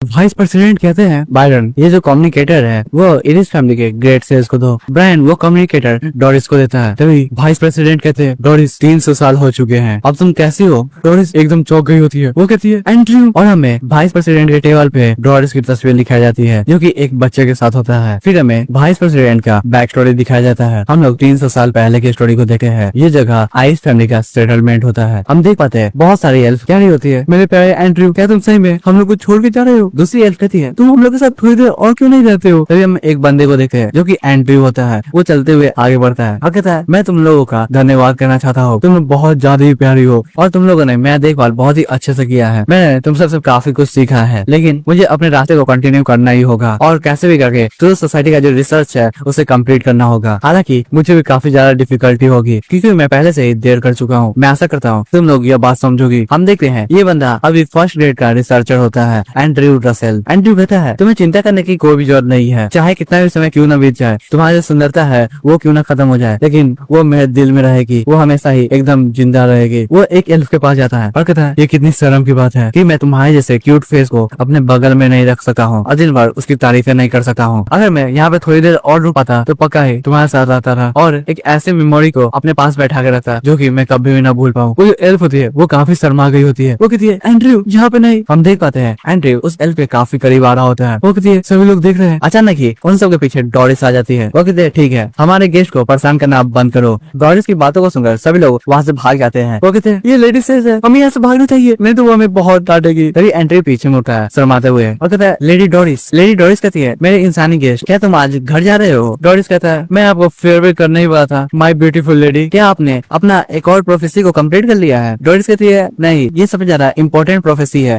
मेरे परिवार के नसीब के लिए, ये इम्पॉसिबल है कि मैं एक बार में ही इसे कर लूँ, इसमें काफी ज्यादा लंबा समय लगने वाला है। फिर वह एक कप चाय को पीती है और कहती है इससे कोई फर्क नहीं पड़ता है क्योंकि एल्फ होने का यही तो फायदा है, तुम जितना चाहो उतने लंबे समय तक जी सकते हो, तुम्हारा जो लाइफ स्पैन है वो इटर्निटी तक है और मेरे मास्टर की ब्लेसिंग को दोबारा से गेन करने के लिए मुझे उनकी सभी किताबों को पढ़ना होगा, जितने भी सब्जेक्ट उन्होंने फेवर किए हैं उन सबको कंप्लीट करना होगा, चाहे इसमें कितना भी समय क्यों न लग जाए। तभी डोरिस कहता है अगर आपको किसी भी तरह का इन्फॉर्मेशन की जरूरत पड़े तो मैं आपकी मदद करूंगा। तो सोसाइटी इसी के लिए बनाई गई है, सब कुछ बदल सकता है लेकिन जो सच है वो हमेशा ही लंबे समय तक रहता है। मैं तो सोसाइटी का एक इम्पोर्टेंट फिगर बन जाऊंगा और एक ऐसा दिन आएगा जब कोई भी तुम्हारी मदद नहीं करेगा, उस दिन मैं तुम्हारी मदद करूंगा, मेरा वादा है। तो जो डोरिस होती है वो एंड्रयू के सर पे हाथ रखती है और कहती है तो आप बहुत बहुत शुक्रिया मेरे क्यूट लिटिल गेस्ट। आमतौर पे जो लोग होते हैं वो एल्फ के बारे में सोचते हैं कि एल्फ काफी ज्यादा घमंडी होते हैं और उन्हें इंसानों के साथ रहने में प्रॉब्लम होती है, वो कोई भी प्रजाति के साथ मिलजुल के नहीं रह सके हैं, लेकिन वो भूल जाते हैं जो एल्फ होते हैं वो काफी लंबे समय तक जीते हैं, उनके आंखों के सामने ही बहुत सारे इंसान मारे जाते हैं जो कि उनके दिल के पास होते हैं, इस कारण वो इंसानों के साथ नहीं रहते हैं क्योंकि जो अटैचमेंट होता है वो काफी बुरा होता है। अगर एक आदमी गुजर जाए तो तुम उसे दोबारा से जिंदा नहीं कर सके हो और हम एल्फ किसी भी इंसान को एक ट्रेजर की तरह मानते हैं, वो भी बहुत ज्यादा ही कीमती होते हैं। और सबसे ज्यादा इम्पोर्टेंट बात यह है कि हम लोग कुछ ही चीज को याद कर सकते हैं। एंड्रयू इस बात को सुनता है और शर्माते हुए सोच रहा होता है मुझे पता है इसी कारण आप मुझे अब याद करने वाले नहीं हो। जो डोरिस होती है वो कहती है तुम्हारे बाल को छू के बहुत ज्यादा नॉस्टैल्जिक महसूस होता है, पिछली बार जब मैं तुम्हारे बाल को छुआ था तो तुम बहुत ही छोटे थे, लगभग इतने छोटे। एंड्रयू काफी ज्यादा शर्मा जाता है। वो कहता है मैं कितने साल का था उस समय और इतना लंबा समय हो चुका है, ऐसे एक्टिंग करने की कोई भी जरूरत नहीं है कि मैं अभी भी बच्चा हूँ। डोरिस हंसती है और कहती है अगर तुम नहीं चाहते हो कि मैं तुम्हें बच्चे की तरह या एक गेस्ट की तरह देखूं तो मुझे एक रीजन दो, इस बार मैं तुम्हारे नाम को अपने मेमोरी में रखने वाली हूँ, जब तक मैं मर नहीं जाती हूँ तब तक तुम्हारा नाम है वो मेरे मेमोरी में रहेगा। माय गेस्ट क्या तुम तैयार हो अपने नाम को बताने के लिए, वो भी एक एल्फ के सामने? एंड्रयू अपनी हिम्मत को इकट्ठा करता है और कहता है मेरा नाम। तभी हम लोग प्रेजेंट में आते हैं। डोरिस कहती है एंड्रयू। एंड्रयू कहता है बहुत लंबा समय हो गया है माय लेडी। फिर सीन शिफ्ट होता है, हम लोग टूथ सोसाइटी के हेडक्वार्टर का सीन देखते हैं। ये जगह वाइस प्रेसिडेंट का ऑफिस होता है जहाँ पे दो लोग चेस खेल रहे होते हैं। एक आदमी कहता है ये कितना ज्यादा अजीब बात है, किसने सोचा था जो एक ग्लैमरस आयरिश फैमिली है वो 100 सालों बाद दोबारा से दिखने लगेगी। ये जो बंदा होता है ये वॉल्टर लियोनार्ड होता है, चीफ ऑफ अल्केमी। वो आए कहता है तुम्हारी जो क्रश है बचपन की वो अचानक से ही दिख गई है, कितनी बुरी बात है क्योंकि उस समय का जो जवान व्यक्ति था वो अब बूढ़ा हो चुका है। हम देखते हैं ये बात एंड्रयू को कही जा रही होती है। एंड्रयू अभी अपने बैल्कनी में होता है। वो आए कहता है आखिर में तुम्हें वो औरत नहीं मिल पाई जिसे तुम प्यार करते थे, कितनी बुरी बात है। तभी दूसरा आदमी कहता है तुम्हें सोच समझ के कुछ कहना चाहिए, नहीं तो तुम्हारी जो फंडिंग है वो काट ली जाएगी। वाइस प्रेसिडेंट अभी भी मोस्ट डिजायर्ड मेल कैंडिडेट है नोबल लेडीज के बीच में। 300 साल हो चुके हैं लेकिन किसे पता जो वाइस प्रेसिडेंट का दिल है वो भी बदल चुका होगा। इस बात को साइड में रखते हैं, किसी ने हाल फिलहाल में ही वाइल्डी का जो बाउंटी मिशन है उसे ले लिया है। ऐसा लग रहा है हम लोग दोबारा से बहुत सारे पैसे खर्च करने वाले हैं। इस बंदे का नाम होता है फेगी, जो कि मैकेनिक्स का चीफ होता है। फेगी की बातों को सुनकर वॉल्टर चौंक गया होता है। वो कहता है क्या किसी ने वाइल्डी का बाउंटी मिशन ले लिया है? ये काफी अजीब बात है। वो जो मिशन था उसे 200 सालों से किसी ने भी टच नहीं किया था। वो काफी ज्यादा क्रूर डिस्ट्रक्टिव ब्लैक मेज है। कौन अपने आप को बनवाने की कोशिश कर रहा है। फेगी कहता है ये इतना भी बुरा टॉपिक नहीं है, हम लोग इसके बारे में बात कर सकते हैं। वो वाल्टर को चिढ़ाते हुए कहता है तुम्हें अपने लैब से बाहर निकलना चाहिए, तभी तुम्हें आसपास की खबरें पता चलेगी। ये इतना भी ज्यादा सरप्राइजिंग नहीं है। मेन बात तो ये है 200 सालों से उस मिशन को किसी ने क्यों नहीं लिया। आखिर में बुराई को खत्म करना और इनोसेंट लोगों की जान बचाना, यही तो सीक्रेट इंस्ट्रूमेंट टावर का मिशन रहता है। वहाँ का जो रेडिएंट नाइट है उन सब का काम यही है। और जैसा कि तुमने कहा वो एक डिस्ट्रक्टिव विलन है, मुझे मेंशन करने की जरूरत ना हो। वो बहुत से लोगों की जान ले सकता है। इस कारण जितना जल्दी वो खत्म हो जाए उतना ही बढ़िया रहेगा यहाँ के लोगों के लिए। तुम्हें पता नहीं है क्या उसका जो बिगेस्ट ड्राइवर है जोसेफ, उसने भी आज तक उस मिशन को नहीं लिया है। वॉल्टर कहता है हाँ तुमने ये बात सही कही, और यहाँ पे कुछ भी गलत हुआ तो हम लोग प्रॉब्लम में फंस सकते हैं। और अगर किसी के पास कम पैसे हुए और वो डिस्ट्रक्टिव रैंक पे हुआ, नहीं ये कैसे हो सकता है। कोई भी बंदा जो कि डिस्ट्रक्टिव रैंक पे होगा वो गरीब कैसे हो सकता है। तभी हम लोग सर जोसेफ को देखते हैं जो कि चीखते हैं और भाई उनके हाथों के सामने उनका चेक होता है और उसमें बहुत सारे पैसे भरे होते हैं, यानी कि बहुत सारे। तभी फ्री कहता है उसे रहने दो, जो फंडिंग है हर एक डिपार्टमेंट की वो अब बहुत ज्यादा ही टाइट चल रही है। तुम्हारा जो फालतू का रिसर्च प्रोजेक्ट है वो अब डिले होने वाला है कुछ महीनों के लिए। वॉल्टर इस बात को सुनकर काफी गुस्सा होता है। वो कहता है मेरा जो प्रोजेक्ट है वो फालतू है और तुम्हारा जो मैकेनिक प्रोजेक्ट है वो तो एकदम यूजलेस है। अगर तुम ये नहीं पढ़ रहे होते कि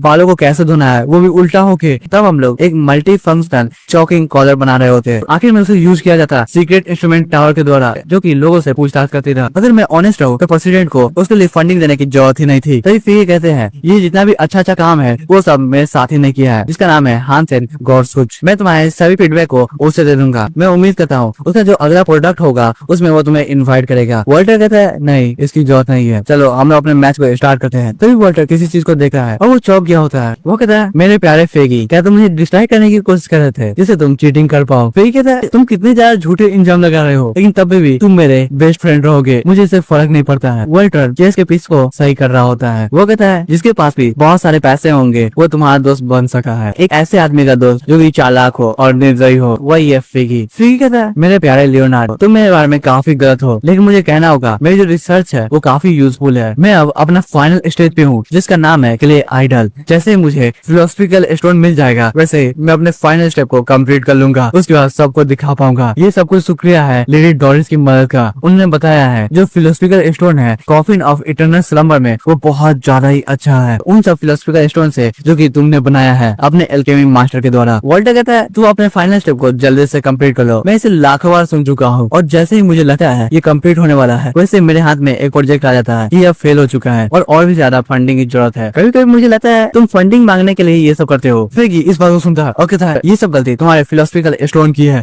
वो सब प्योर नहीं रहते हैं। वॉल्टर कहता है बहस करना बंद करो, ये मैं साफ देख सकता हूँ तुम्हारा जो स्किल है वो एकदम खराब है। उन दोनों की नजरें एक दूसरे से टकराती है और वो दोनों मुंह फुला के बैठ जाते हैं। तभी वॉल्टर कहता है तुमने अभी तक मुझे बताया नहीं वाइल्डी का जो बाउंटी मिशन है वो किसने लिया है, कौन ऐसा महान डिस्ट्रक्टिव कैरेक्टर है जो कि अपने लाइफ से बोर हो गया है। फिर कहता है ओ मुझे लगा ही था तुम इसे गेस नहीं कर पाओगे। इस बार जिस बंदे ने इस मिशन को लिया है वो डिस्ट्रक्टिव रैंक का नहीं है, वो तो बस एक पेट्रीफाइंग हंटर है। तभी हम लोग एक मॉन्स्टर को देखते हैं जिसे मारा गया होता है स्वॉर्ड के द्वारा और उसके सामने से ही एक आदमी जा रहा होता है। वो कहता है वो कहाँ चला गया, मैं जानता हूँ वो उसी ओर आया है। तभी वो गोली को फायर करता है। हम देख पाते हैं छत पर से एक मॉन्स्टर उस आदमी को देख रहा होता है। तभी अचानक से वो उसके पीछे से अटैक कर देता है। वो जो बंदा होता है वो कहता है ओ मैंने तुम्हें ढूंढ लिया और बिना पीछे मुड़े हुए उस पर अटैक कर देता है और उस मॉन्स्टर को खत्म कर देता है। फिर वह अपने पॉकेट से एक पेपर को निकालता है। वो कहता है इस मिशन को कंप्लीट करने के बाद मैं डिस्ट्रक्टिव रैंक पे आ जाऊंगा। हम देख पाते हैं उस पेपर में ओल्ड वाइल्डी का फोटो होता है। वो बंदा कहता है ब्लैक स्केल्ड फेसलेस, ये इतना भी बुरा शिकार नहीं है एक डिस्ट्रक्टिव रैंक पाने के लिए एक डिस्ट्रक्टिव रैंक को मारना। फिर हम लोग गेम पे आते हैं। फिर कहता है हाँ तुमने सही कहा। वो आगे बताता है जो पेट्रीफाइंग हंटर है वो चाहता है कि वो वाइल्डी के बाउंटी मिशन को अचीवमेंट की तरह दिखाए। उसका जब स्टैंडर्ड टेस्ट हुआ था उसमें वो डिस्ट्रक्टिव लेवल पे पहुंच गया था, बस थोड़ा सा टेंटेड ब्लड उसमें डालने पर। इसी कारण मैंने उसके रिक्वेस्ट को एक्सेप्ट कर दिया। वॉल्टर कहता है ओ ऐसी बात है, मुझे देखना है क्या हुआ यह कर सकता है। तभी वाइस प्रेसिडेंट अंदर आते हैं और कहते हैं तुम लोग किस बारे में बात कर रहे हो। वो दोनों वाइस प्रेसिडेंट की बात को सुनकर चौंक जाते हैं। वो कहते हैं वाइस प्रेसिडेंट चेयर के पास जाते हैं। फिर कहता है आपने अपने प्रॉब्लम को सॉल्व कर लिया। वाइस प्रेसिडेंट जो वाइस प्रेसिडेंट होते हैं वो एक पोज मारते हैं और कहते हैं तुम लोगों को चिंता करने की कोई भी जरूरत नहीं है। मैंने एक्सपेक्ट नहीं किया था कि अब 300 साल बीत चुके हैं और मैं काफी बूढ़ा हो चुका हूँ। वो अभी भी पहले की तरह ही है और उसने मुझे याद रखा है। उसकी आवाज से लगता है वो थोड़ी भी नहीं बदली है। मुझे लग रहा है मैं अभी भी सपना सपने में ही हूँ। जो फिगी होता है और वाल्टर होता है वो सोच रहे होते हैं लेडी डोरिस एक एल्फ है और एल्फ हमेशा ही लंबी जीवन जीते हैं, बहुत ज्यादा ही लंबी जीवन। ऑफ कोर्स वो बदली नहीं होगी, इसमें ज्यादा खुश होने की क्या बात है। और उसके अलावा तुम्हें ऐसा नहीं सोचना चाहिए क्योंकि तुम बहुत सारे औरतों के साथ सो चुके हो, तब तुम्हें उसका याद नहीं आता है। लेकिन फंडिंग के लिए भाई कुछ भी नहीं बोलना होगा, नहीं तो मेरी फंडिंग काट ली जाएगी। वाल्टर कहता है वाइस प्रेसिडेंट बुक स्टोर में चल क्या रहा है, क्या आयरिस फैमिली ने खुद को ऑफर कर दिया है उसे मास्टर की तरह सर्व करने के लिए। वाइस प्रेसिडेंट इस बात को सुनकर इरिटेट होते हैं, वो सोच रहे होते हैं ऑफर। वो कहते हैं कि नहीं, इसके पीछे कोई और आदमी है। सीक्रेट इंस्ट्रूमेंट टावर ने अभी अभी फाइल को ट्रांसफर किया है, तुम लोगों को देखना चाहिए। बाय द वे लियोनार्ड जो एडमिनिस्ट्रेशन है उन्होंने डिसाइड किया है तुम्हारे डिपार्टमेंट की 30% फंडिंग को कट करने का, वो भी अगले महीने से। लियोनार्ड कहता है क्यों?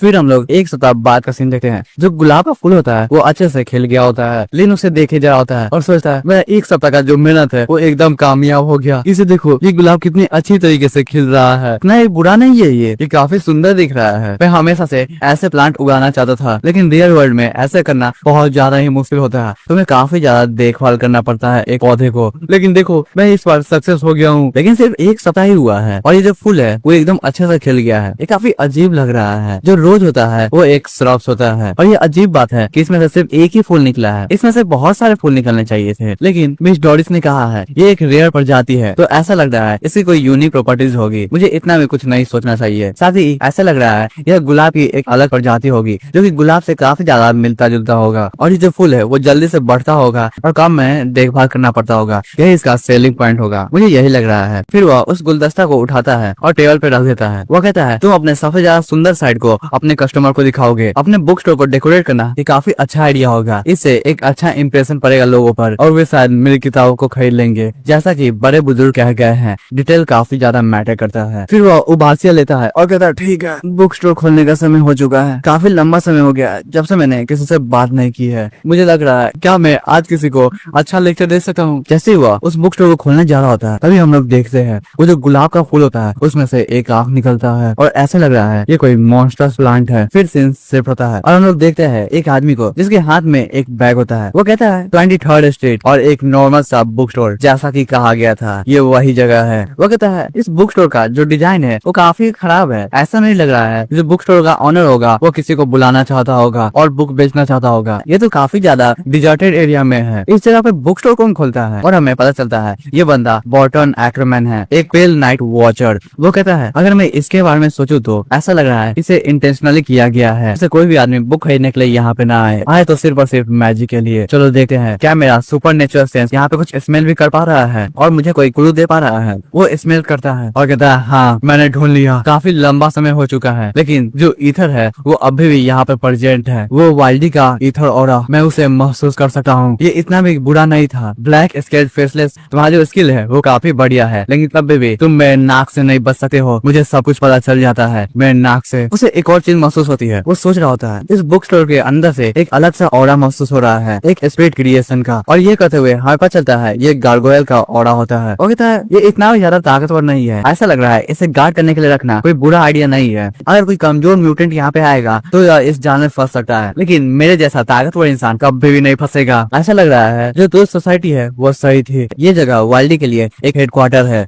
वो लगातार यहाँ पे आता जाता रहता है। मुझे यहाँ से कोई ना कोई इन्फॉर्मेशन ढूंढनी होगी, लेकिन यहाँ पे इसे देख के ऐसा लग रहा है यह वाइल्डी के लिए एक टेम्पोररी हाइड आउट है। इंटेल के हिसाब से वाइल्डी इस जगह को 2 बार विजिट कर चुका है और उसके ईथर के ट्रेसेस को देखा जाए तो वह आदमी लंबे समय तक रुका है अगर नॉर्मल आदमी से कंपेयर किया जाए तो। अगर ऐसी बात है तो जो वाइल्डी है वो दोबारा आएगा और मैं उसका इंतजार करूंगा। तो क्या यही रीजन है कि जो सोसाइटी है वो यहाँ पे अभी तक अपना अगला कदम नहीं चली है क्योंकि उन्हें डर लगता है वाइल्डी पागल हो जाएगा और किसी को भी खत्म कर देगा। लेकिन जो छोटे चूहे हैं व्हाइट वुल्फ और स्कारलेट कल्ट वो बार बार तो सोसाइटी को बिजी किए जा रहे हैं। मैं अभी भी स्मेल कर सकता हूँ वो जो मैजिकल स्मोक है और ब्लड है पिछले बैटल का। जो सीक्रेट इंस्ट्रूमेंट टावर है और तो सोसाइटी है वो काफी ज्यादा एक्सपीरियंस हो चुकी है उस चीज को कवर अप करने के लिए। उन्होंने बस उसे कवर अप ही नहीं किया, साथ ही उसे रिलोकेट भी कर दिया है। काफी बढ़िया बात है। ये कहते हुए वो जो बंदा होता है वो अपने कपड़ों को पहन रहा होता है। वो कहता है लेकिन अभी ये लंबा समय नहीं हुआ है, अभी अभी मर्फी मरी है। ऐसा लग रहा है जो नसीब है उन चूहों का वो डिसाइड हो चुका है। मैं आशा करता हूँ मर्फी को मरने से पहले पता चल गया होगा उसने क्या गलती की थी। वो बंदा कोट को पहनता है और कहता है उसका जो नसीब था वो काफी ज्यादा खराब था कि उसका सामना 11 ग्रेट स्टेज में से एक से हो गया था जो कि तो सोसाइटी को विजिट करने के लिए आई थी। लेकिन अगर उसके सामने डोरिस भी नहीं आती तब भी वो मारी जाती रहा। उसका अंत पास आ गया था क्योंकि जो स्पॉन ऑफ मैजिक मिरर है वो काफी ज्यादा ताकतवर है जो कि किसी के दिमाग के सोचने की क्षमता को कम कर सकता है या खत्म कर सकता है। रहने दो, ये मेरे कोई भी काम की बात नहीं है। हंटर को इतना भी ज्यादा क्यूरियस नहीं होना चाहिए, ये उसके जॉब के लिए खराब है। मेरा जो मिशन है वो है यहाँ पे वेट करना और उसके बाद वाइल्डी को मार के मुझे डिस्ट्रक्टिव रैंक मिल जाएगा, वो काफी ज्यादा बढ़िया होगा। हंटर का जो सबसे ज्यादा इंपॉर्टेंट क्वालिटी होता है वो होता है सतर्क रहना और शांत रहना। यही चीज मेरे सीनियर ने मुझसे कही थी, क्यों ना ये जो बुक स्टोर हो वो नॉर्मल हो और यहाँ पे मुझे कुछ भी न मिले लेकिन तब भी मुझे यहाँ पे सतर्क रहना होगा। मैं यहाँ पे ऐसे नाटक करूंगा जैसे कि मैं एक नॉर्मल कस्टमर हूँ, मैं कोई भी प्रॉब्लम नहीं होने दे सकता हूँ। और यह कहते हुए वो उस बुक स्टोर की ओर बढ़ता है। हम देखते हैं अब तक जो बुक स्टोर होता है वो ओपन हो गया होता है। वो आदमी उस साइन को देखता है और उस बुक स्टोर का जो दरवाजा होता है वो उसे खोल देता है और उसके बाद वो धीरे धीरे करके उस बुक स्टोर में एंटर करता है।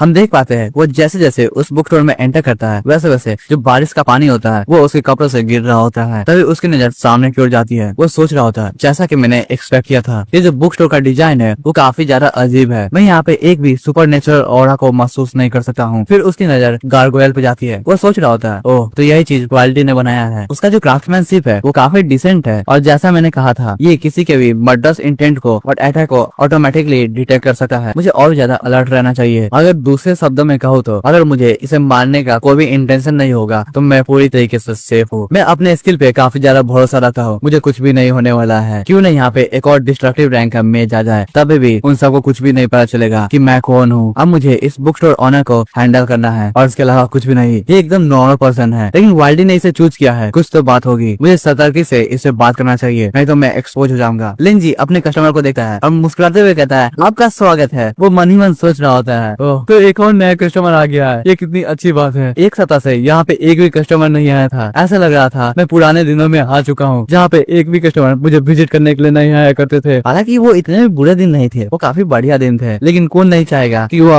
अच्छे अच्छे शब्द कहे और उससे काफी सारे पैसे कमाए। मैं भी वैसा ही इंसान हूँ, मुझे पैसे कमाना है। लिंजी के मन में अभी भी पैसों का विचार होता है। वो सोच रहा होता है कोई भी मेरे स्टोर को विजिट करने के लिए नहीं आया है। जबकि उस एक्सप्लोजन के बाद मेरे दुकान के सामने बहुत सारे लोग इकट्ठा हुए थे लेकिन किसी की भी नजर मेरे बुक स्टोर पे नहीं पड़ी। ये कितनी बुरी बात है। ऐसा लग रहा है मुझे अपने बुक स्टोर को रेनोवेट कराना ही होगा। और हम लोग इक्वेशन को देखते हैं रेनोवेट कराने का। अगर मैं रेनोवेट नहीं कराऊंगा तो बहुत सारे कस्टमर यहाँ पे अट्रैक्ट नहीं होंगे। अगर कस्टमर अट्रैक्ट नहीं होंगे तो बिजनेस नहीं बनेगा। अगर बिजनेस नहीं होगा तो पैसे नहीं होंगे और पैसे नहीं होंगे तो रेनोवेशन नहीं होगा। इसी कारण मुझे नए कस्टमर चाहिए और मैं रेनोवेट कराऊंगा। हालांकि मैं बहुत सी चीजों का यूज नहीं कर सकता हूँ लेकिन मैं अपने माउस का यूज बहुत ज्यादा ही अच्छे से कर सकता हूँ जिससे मेरे जो कस्टमर है वो बढ़ सकते हैं। मेरी जो कन्वर्सेशन स्किल है वो काफी बढ़िया है। वो जो कस्टमर आया होता है वो अपने रेनकोट को उतारता है और कहीं पे रखता है। लिंजी कहता है क्या आप यहाँ पे किसी भी बुक को बोरो करने के लिए आए हैं या परचेज करने के लिए आए हैं? अगर आपके पास कोई भी क्वेश्चन है तो आप हेजिटेट नहीं कीजिएगा, आप डायरेक्टली मुझसे पूछ सकते हैं। वो कस्टमर कहता है मैं यहाँ पे बस बुक को देखने आया हूँ और कोई बुक पसंद आएगी तो मैं खरीद लूंगा। वो स्माइल करता है और कहता है ये इतना भी बुरा नहीं था। ये जवाब एकदम परफेक्ट था एक ऐसे इंसान के लिए जो कि भटक रहा है। कोई भी इसे सुन के थोड़ा भी शक नहीं करेगा। मैं कितना ज्यादा तेज हूँ भाई, मैं बस ऐसे ही इधर उधर देखूंगा और इस जगह को पहचान लूंगा और मुझे कोई भी क्लू मिलेगा तो मैं चुपचाप यहाँ से निकल जाऊंगा। ये एकदम परफेक्ट आइडिया है, यहाँ तक मुझे कोई भी प्रॉब्लम नहीं लग रही है। और वो ऐसे ही पूरे बुक स्टोर को देखना स्टार्ट करता है। तभी उसकी नजर एक चीज पे जाती है और वो पूरी तरीके से चौंक जाता है। वो उस गुलाब के फूल को ही देख रहा होता है। वो सोचता है एक गुलाब ये सुंदर दिख रहा है और ऐसा लग रहा है ये काफी महंगा भी होगा। लेकिन मेरी नजर इस चीज पे कैसे चली गई? पूरे बुक स्टोर में इकलौता यही है जो कि डेकोरेशन का काम करता है लेकिन मेरी नजर इस चीज पे नहीं जानी चाहिए थी। इसमें कुछ तो अजीब होगा। तभी हम देखते हैं उस गुलाब के फूल में से एक आंख निकलता है और वो आंख उसी कस्टमर को देखना स्टार्ट करता है। उस चीज को देखकर वो कस्टमर पूरी तरीके से डर जाता है, उसकी बॉडी कांप रही होती है। वो सोचता है ये हो क्या रहा है, मैं हिल नहीं पा रहा हूँ। ये फ्लावर ये मेरे सोल में से कुछ ना कुछ एक्सट्रैक्ट कर रहा है। क्या ये एक तरह का ट्रैप था जिसमें मैं फंस चुका हूँ? ये कैसे हो सकता है? मैंने यहाँ से एक भी मैजिकल फ्लक्चुएशन को डिटेक्ट ही नहीं किया था। तभी लिंजी बीच में कहता है अगर आपके पास कोई भी क्वेश्चन होगा तो आप मुझसे पूछ सकते हैं, आपको हेजिटेट नहीं करना चाहिए। जैसा आप चाहे वैसा बुक देख सकते हैं, यहाँ पे हर तरह की किताबें हैं, आपको थोड़ा भी प्रॉब्लम नहीं होगा। वो कस्टमर उस बात को सुनता है, उसके चेहरे से पसीने छूट रहे होते हैं। वो सोचता है जो बुक चाहे उस बुक को देख सकते हैं और जैसे चाहे वैसे। मैं यहाँ पे हिल भी नहीं पा रहा हूँ, इसमें कोई डाउट की बात नहीं है। इस बंदे ने सब कुछ पहले से प्लान करके रखा है। इसकी आंखों को देखो, ऐसा लग रहा है इसने मुझे जाल में फंसा लिया है और काफी खुश है। उसकी स्माइल को देखो, वो काफी ज्यादा अच्छे से अपने गेस्ट को ग्रीट कर रहा है। ये आदमी पूरी तरीके से मेरा मजाक उड़ा रहा है। मुझे लगा था था इसे कुछ भी नहीं पता है। इस कारण मैं नाटक करना स्टार्ट कर दिया था, एक नॉर्मल से कस्टमर जैसा, और बुक को देखने लगा था। लेकिन ये जो बुक स्टोर का ऑनर है वो मेरा मजाक उड़ा रहा है। वो पूरी तरीके से मुझे डराने की कोशिश कर रहा है। वो देखना चाहता है मेरे अंदर डर को और बेचैनी को। ये पूरी तरीके से ऑब्वियस नहीं है। इसने जो भी कहा,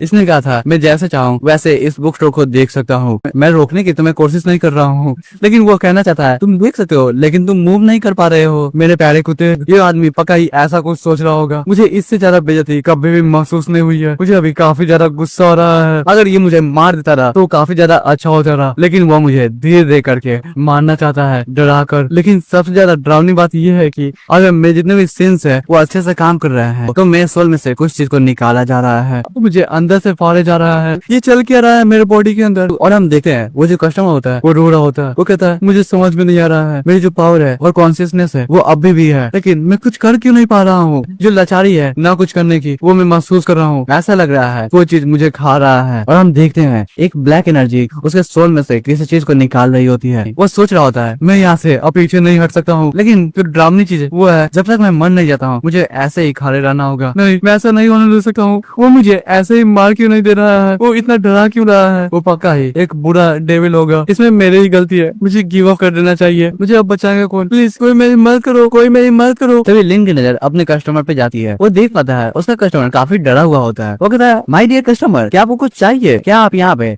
बुक को देखने के लिए नहीं आए हैं? तभी वो अच्छे से देखता है जो कस्टमर होता है वो फूल की ओर नजर डाला होता है और इस चीज को नोटिस करके काफी ज्यादा मुस्कुराता है और कहता है ओ ये फूल ये काफी ज्यादा सुंदर है ना। उसने उस गुलदस्ता को आगे ले आया होता है। वो मन ही मन सोच रहा होता है हाँ ये प्लान एकदम सक्सेसफुल हो गया। इसने एक कस्टमर के अटेंशन को अट्रैक्ट कर लिया है। मेरी जो मेहनत है वो कामयाब हो गई है। कितनी बढ़िया बात है। तभी वो जो कस्टमर होता है वो अपने बॉडी को मूव कर पा रहा होता है। वो सोचता है मैं अभी हिल पा रहा हूँ। तो ऐसा महसूस होता है मौत के करीब होने पर उसकी बॉडी अभी भी कांप रही होती है। वो सोचता है जो गुस्सा था, शौक था, लाचारी था, वो सब कुछ मैंने अभी महसूस किया था। मैं चिल्लाना चाहता हूँ लेकिन मेरे जो लंग्स है वो काम नहीं कर रहे हैं। मेरे पास तो अब ताकत भी नहीं बची है। तभी उसकी नजर दोबारा से उस फूल पे जाती है। हम देख पाते हैं उस फूल में से इस पर काफी सारे आंख निकल रहे होते हैं और वो सभी आंखें उसी कस्टमर को देखे जा रहे होते हैं। अचानक ही वहाँ पे जितने भी आंखें होते हैं वो सब गायब हो जाते हैं। वो कस्टमर जोरों से हंसता है और कहता है हाँ ये जो फूल है वो काफी ज्यादा सुंदर है। वो अंदर ही अंदर सोच रहा होता है अगर मुझे ये अभी भी मेरे सोल में महसूस नहीं हो रहा होता तो मैं सोचता था मैं हेलुसिनेट कर रहा था क्योंकि मैंने काफी सारे टेंटेड ब्लड इंजेक्ट कर लिए हैं। लेकिन नहीं, वो हेलुसिनेशन नहीं था। इससे कोई फर्क नहीं पड़ता है कि मुझे डिस्ट्रक्टिव अप्रूवल मिलेगा और वाइल्डी को मारना है। मुझे जिंदा रहना होगा तभी मैं बचूंगा। उस समय जो एक्टरमैन था वो अपने लड़ने का जो विल है उसे खो बैठा था। वो चाहता था कि वो आराम से एक व्हील चेयर पे बैठे और पता करे कि मीनिंग ऑफ लाइफ है क्या।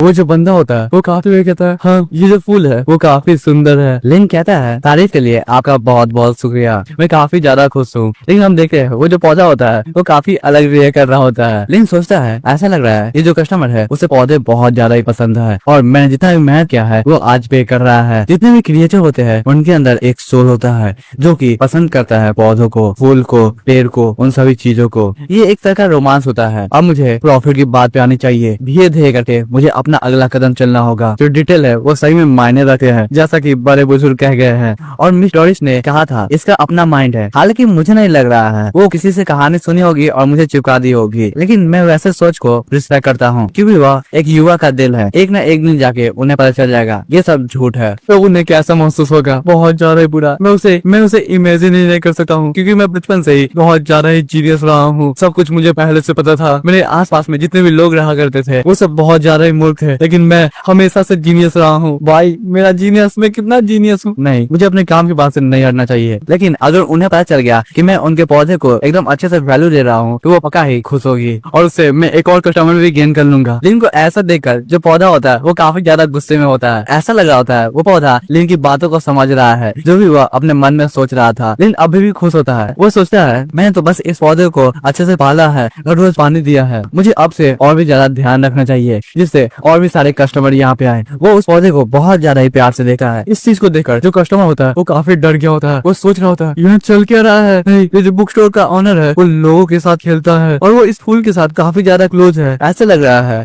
वो उस मॉन्स्टर को अपने बच्चे की तरह देख रहा है। हालांकि ऐसे भी अफवाह चलती है कि जो ब्लैक मेजेस होते हैं जैसे कि मर्फी, वो सिर्फ अपने ड्रीम बिस्ट की पूजा करती है और उसे परफेक्ट क्रिएशन मानती है। मुझे समझ में नहीं आ रहा है ये जो बुक स्टोर का ऑनर है वो इस फूल से इतना ज्यादा अट्रैक्टेड क्यों महसूस कर रहा है। यहाँ का ऑनर है कौन? क्या ये हो सकता है कि ये बंदा एक इंसान हो ही ना, वो सेम प्रजाति से बिलोंग करता होगा जिस प्रजाति से वो गुलाब का फूल बिलोंग करता है और उसने बस इंसानों की चमड़ी पहनी हो। ये सब कुछ सेंस बना रहा है। और भाई देखो वहाँ पे ध्यान से, वो जो बंदा होता है वो भी एमसी को डेमन की तरह इमेजिन कर रहा होता है और उसके दोनों बगल दो गार्ड है, एक है गार्गोयल और एक है फ्लावर। भाई अभी तो फ्लावर काफी ज्यादा ताकतवर लग रहा है। अब मुझे अच्छे से समझ में आ गया है वो कारण जिससे मैं यहाँ पे कोई भी ऑरा को महसूस नहीं कर पा रहा हूँ, क्योंकि इसकी जो पर्सनैलिटी है वो एकदम अजीब है। मैंने ऐसी पर्सनैलिटी कभी देखी नहीं है। इसके पास कितनी पावर होगी मैं इमेजिन भी नहीं कर सकता हूँ। ये मेरे सामने खड़ा हुआ है, इससे मुझे पता है ये एक हायर एग्जिस्टेंस है जैसे कि गॉड होते हैं। वो कहता है मुझे दिख रहा है आपने काफी ज्यादा मेहनत किया है इस पौधे को बड़ा करने के लिए। मैं तो बस सच कह रहा हूँ, मुझे फूल काफी ज्यादा पसंद है। वो मन ही मन सोच रहा होता है, इसमें कोई डाउट की बात ही नहीं है। जो तो सोसाइटी है उन्हें ये सब पहले से पता है, इस कारण उन्होंने मुझे चारे की तरह यूज किया है। वो सब जानबूझ के उसे ऐसे फेंक दिया है। वो तो सोसाइटी